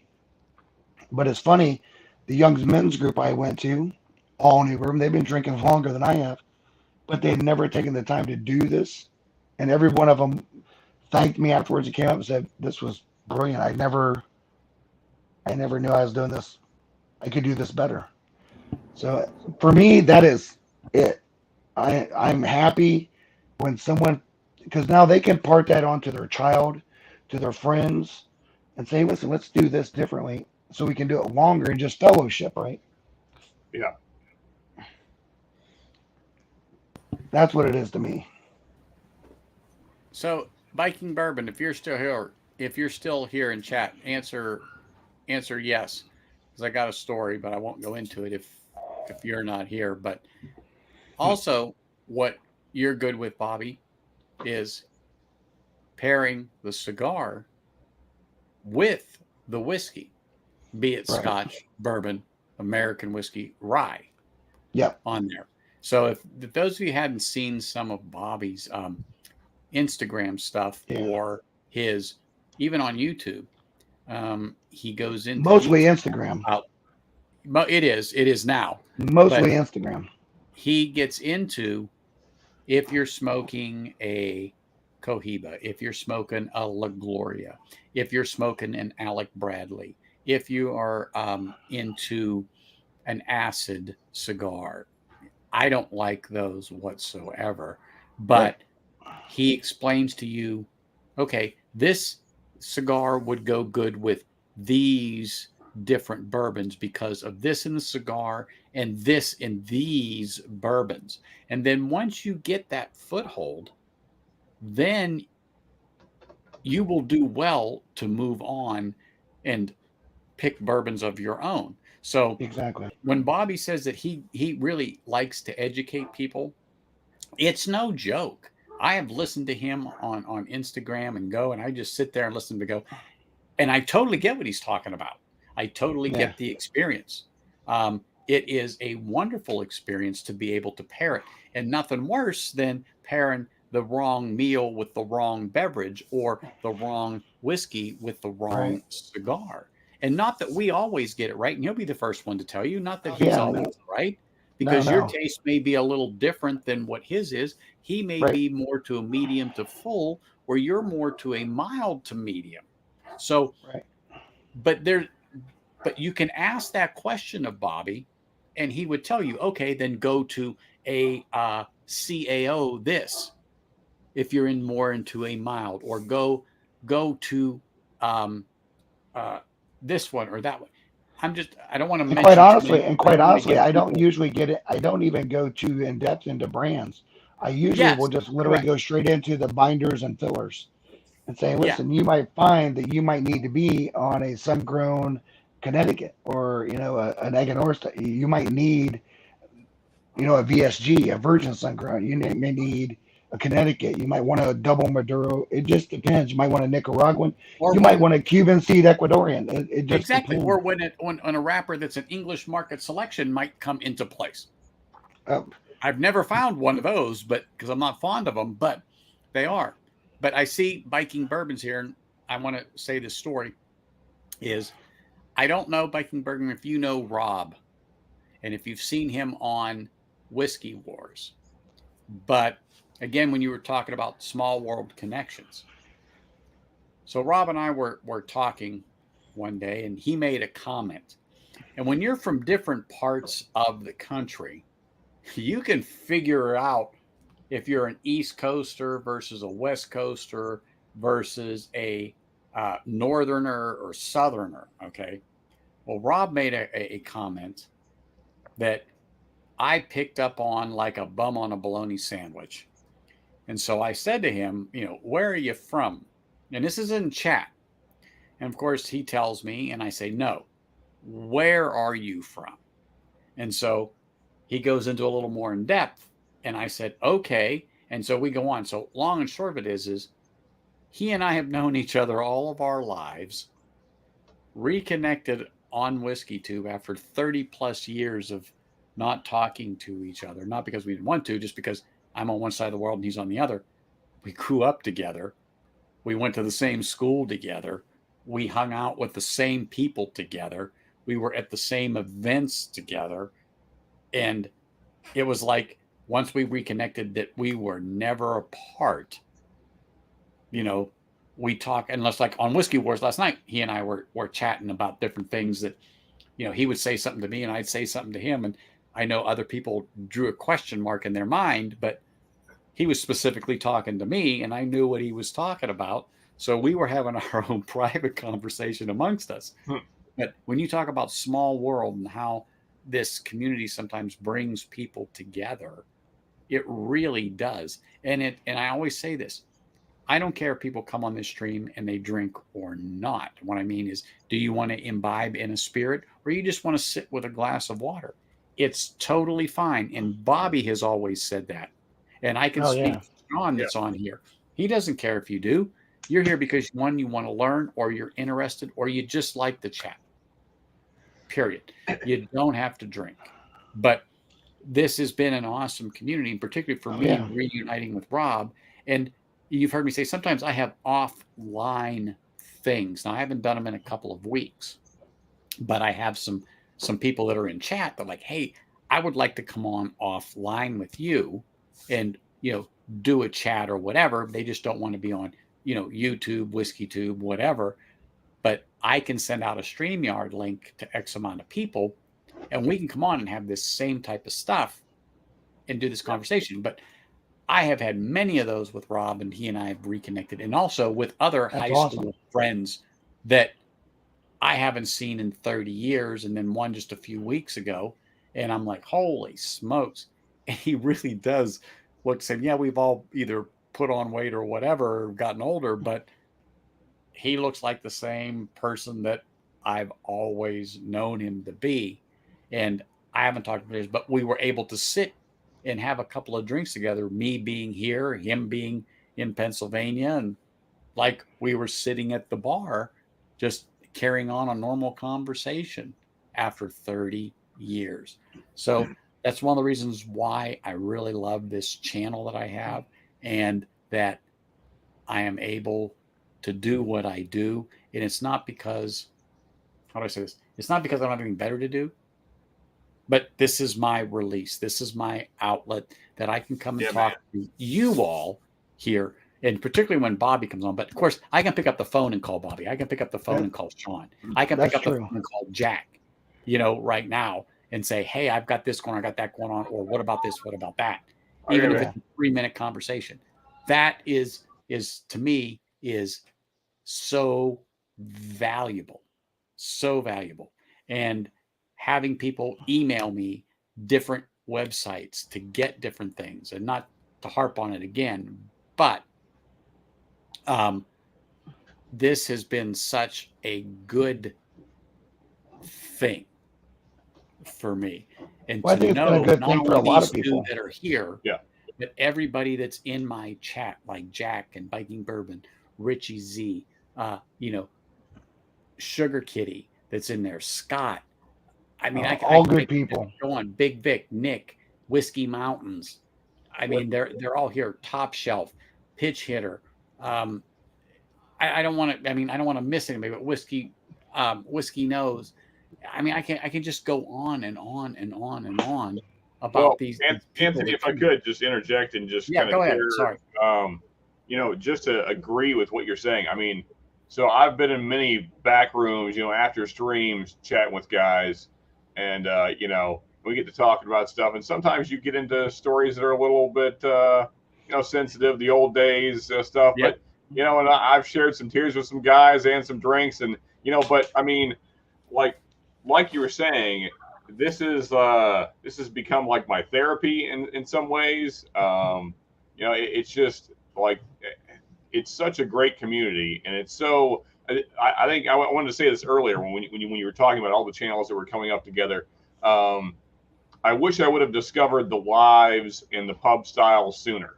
You know, because I've been doing this just a little over a year, and I got into lives about 6 months in, and I wish I would have started that sooner and got to meet some of you guys sooner than I did, because this has really become, as you kind of said and agree, this has become like my favorite part of what I do. Because I mean, putting out the content's great, but you know, it's not as interactive. You get to interact in the comment sections, but doing the lives and the chat and chatting with everybody every week. That's like the highlight of my week. And having all you guys on and all us hanging out and just sharing stories and stuff. I mean, like I said, it reminds me of back in the day, just sitting around a card table or whatever with your You friends. said that last night. Yeah, it's just it's a heck of a time, man. I look forward to it every week. So, and I think a lot of people do. So, And I would echo in the idea that, that we all have busy lives. yeah, And sometimes, when you do this, you get to kind of leave some of that behind for a moment and just reset. And it doesn't mean that, us as guys, that's a little bit easier, but we still need it, right? We carry a lot of things, right? We're naturally problem solvers. So our minds are always trying to figure out how do we fix problems. Now we're also really good at just reflecting back to cartoons, and we think of our funniest cartoons and laugh randomly for no apparent reason because we're able to turn it off. But this right here is just, I think it's so important. The greatest thing about whiskey to me is fellowship. Yeah. A good spirit that I can sit down and talk to someone with and fellowship, because I may start talking about whiskey and then it ends up being this. It's where you get to go, and then sometimes you go off stream and someone just needs to talk. Exactly. And there is a lot of therapy involved in this. There and is. and I think There that is. on it's harder on a live stream to do that, because you always feel like there's so many people talking, you're trying to figure out when to talk and that stuff. But when you go backstage with someone and just talk, like I know that like a couple weeks ago I was on a live stream, and the live stream ended, we were backstage, and then me and Joe, Independent Joe, had to talk, and everybody was off. It was just me and Joe. It wasn't even neither one of our streams. The live stream was over. The backstage was over except for him and I. Yep. And we ended up talking until 6:30 in the morning my time, because there was some miscommunication. And the good thing about him and I was there was miscommunication, and we were able to sit there and talk about it, figure it out, and square it away. And and I think that's also the other part of it, right? Because this day and age that you can have miscommunication, but Yeah. it's also a good opportunity to be able to communicate with someone. Because the thing that we know, because none of us are young, is that when you go to talk, it's so important to see someone's face, oh yeah, It is. Yeah. because is. you see the sincerity. You can see that they actually care, and what they're saying isn't just hidden in a chat or hidden. Once I see your face, I know if you're engaged or not. And Exactly. so I think that's also one of the things that's kind of important about the pub style sometimes, is that you can see the face, you can see the human behind the words, and you learn just as much from that as well. Yeah. Mm-hmm. Hey, Bobby, going back a little bit, how often do you do those? I don't necessarily call them classes, but where you go and talk with folks about, picking up notes better, whether it be in cigars or whiskey or. You talking about like on Instagram? No, you said you did some in person with some fellows. Oh no, I get hired all the time, so I get hired to do that. Anytime anybody books me, like they can book me. I have a site that people can Gotcha. get a hold of me and all that stuff, and then just word of mouth in the Ohio region. There's been quite a few that picked it up on Instagram, right? I think a lot of that started with Yule. So there's a really good guy on Instagram. His name is Yule, but his handle is Chevalier Critiques, and he is a fantastic dude. Really good profile. Has a really good brand. And I had hooked up with him one night. I was bored. I didn't have nothing to do, and I saw these two guys go on, and I had seen them before, but so I just hopped in their live stream, and Yule was talking to Ray Watson, the Herfador, and Yule had said, Ray, Burpatine's in here. This is the dude I was talking about. And I was like, I was kind of taken back because I hadn't really talked to him. And they asked me to jump on. I was like, yeah, hold on. And I jumped on. And then we really formulated this like relationship. And Yule is a very established cigar guy. And he at the time had asked me, he's like, would you be willing to come on live with me and walk me through a whiskey cigar pairing and profiling? And I was like, well, yeah. And so we got together and we picked sticks and cigar and whiskey. And I said, well, we need one Toro, pick the cigar you want, and then pick the whiskey. And I only want 3 ounces. And that one cigar and that 3 ounces is going to last us about 2.5 hours. And he's like, there's no way. I said, okay, whatever. Just do it anyway. And so we did 2 hours and 45 minutes, 1 cigar and 3 ounces of whiskey. And it lasted all 2 hours and 45 minutes. And we went through and just spent some time. I spent a lot of time because I'm not better than anybody. I don't know more than anybody, but I'm a good layman instructor. Right. I'm a layman Bobby instructor. And Bobby I'm a good- is. I mean, I'm a layman instructor. I can Yeah. help you find things that are there. You just aren't picking them up because you don't know you're not picking it up. And if And you go it's back funny. and go Yeah. back and watch that Chevalier Critiques one with him and I, he was trying to figure out how to get the retro inhale with a binder, and he wasn't getting it. I said, yo, I looked at him like this. I was like, take a drag. And he took a drag, and I said, you're doing it. You just don't know you're doing it. And he said, what do you mean? I said, now the next time you do this, concentrate on this. And he did that, and you saw his eyes get really big. He's like, you're the first person that's ever taught me how to do that. And it wasn't that anybody else was teaching wrong. I was just able to put it in a term that he that understood. they can understand and relate. Right. Yeah. Yeah. And So I have sat back and listened to Bobby. I'm sorry to interject, but I've sat back and listened to Bobby, and so many times he has been spot on. And I just sit there and go, yep, I can relate to that. Knew exactly what he was talking about, how he was talking about the pairing, how he was talking about the approach, how he and I agreed when you do a fresh crack. I haven't done it a little bit, but when you do a fresh crack, pour yourself 2 glasses. The first one, the second one. Leave them open up, put your caps on, whatever. Take your first sips and judgments out of the first one, close it up, cleanse your palate, go to the second one. Leave enough in that first one to see how it changed, if any, versus the second glass you poured, and go back to that and see. And usually you will notice some differences, and you may not, but I agreed with him totally on that because I did that. And I never talked to him about that. But when I heard him do that, I go, and I'm not saying that, and he'll tell you, he's not saying he's 100% right, but sorry, thought I turned that thing off. But anyway, he's not saying he's 100% right when he did it, but by gosh, I was like, that guy knows what the hell he's talking about. That's exactly what I feel and how he do it is you have 2 different glasses. You start on one, you leave enough for a sip or 2 in it, and go right to the second one later. Don't rush into it. Give yourself some time between it, cleanse your palate, and then go into it. And it might be an hour after you originally opened it and poured it in the Glen from the time you had your first sips from the first Glen. 15, 20 minutes went by till you go to your second Glen. But Bobby was on. I mean, as far as I was concerned, he was spot on with that. And I'm like, boom, that's the guy. But you know why I did that, right? There's actually a reason why I did that. Because it's bourbon night. Literally was going through and they were doing that, but they were not saying it. They were doing it. You'd see them drink, and then there would be a cut, and then they'd come back and they'd revisit and all that stuff. They were doing, but they weren't saying it.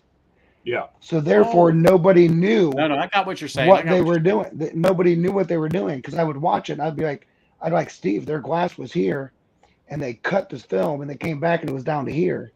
Yeah. And then I was like watching all this. I was like, oh my God, why aren't they saying that? No one knows what they're doing. They need to know what they're doing. Because you're never going to get a master distill. You're never going to get a master distiller's note if you don't acclimate and follow the process. And nobody was talking about the process. And that's why I got it. That's the first thing I did in YouTube. The very first live stream I ever did was a 6-step pour. How do you go through to find all these things that people are talking about? Look who You know? popped in, by the way. I don't see the chat. You don't? Hey, It's I'm on a Donald. Donald phone. Grant. Oh, Donald. What's up, Donald? No, I'm on my iPhone in my garage because I'm smoking a cigar. Oh, yeah. It's tough to. Actually, Yeah. I just picked up my new one today, and I don't even know how to work it. Oh, yeah. No, I see it. Well, I can go to it, but I can't see you guys when I look at the comments. But cheers, Donald. My friend overseas. Hey, so Anthony, Bobby, Well, I'm no, gonna he's have up north. I'm gonna have to hop off. I Yep. just want to pop over to Livewire real quick, and then I got Yep. some editing I got to do. So Yeah. Yep. And I should pop over there just for a Yeah, quick I'll moment. end it here so you guys can pop over, and then I'll pop over as soon as I let the dog out. She's bothering me. All right. So, Well, Anthony, it was Sean good knows catching how up with that you. is. And I know you know how it is, Bobby. Yeah, it was good catching up with you, Anthony. Nice meeting you, Bobby, Sean. yeah, you as well, Honestly, Bobby. Good thank chat with you man. Appreciate for it. popping on. Thank Oh, you dude. for everybody in chat today. But Bobby, really, it was a pleasure seeing your ugly Oh, face man. on my I know. stream. I missed the Really? goatee. I missed the goatee, buddy. Yeah, I I know. miss It's your all goatee. gone. But you know what? I'll see you guys all over at Livewire. right, cheers. If not, Bobby, Sure, man. I know how to get a hold of you. Sean, take it easy. Everybody in chat, thank you, everybody. We'll And talk to you soon. looking forward to See you next over- Sunday, man. It's gonna be a Yeah, good next show. Sunday's going to be it. See everybody next week. All right, Cheers. cheers. Bye. Cheers, guys.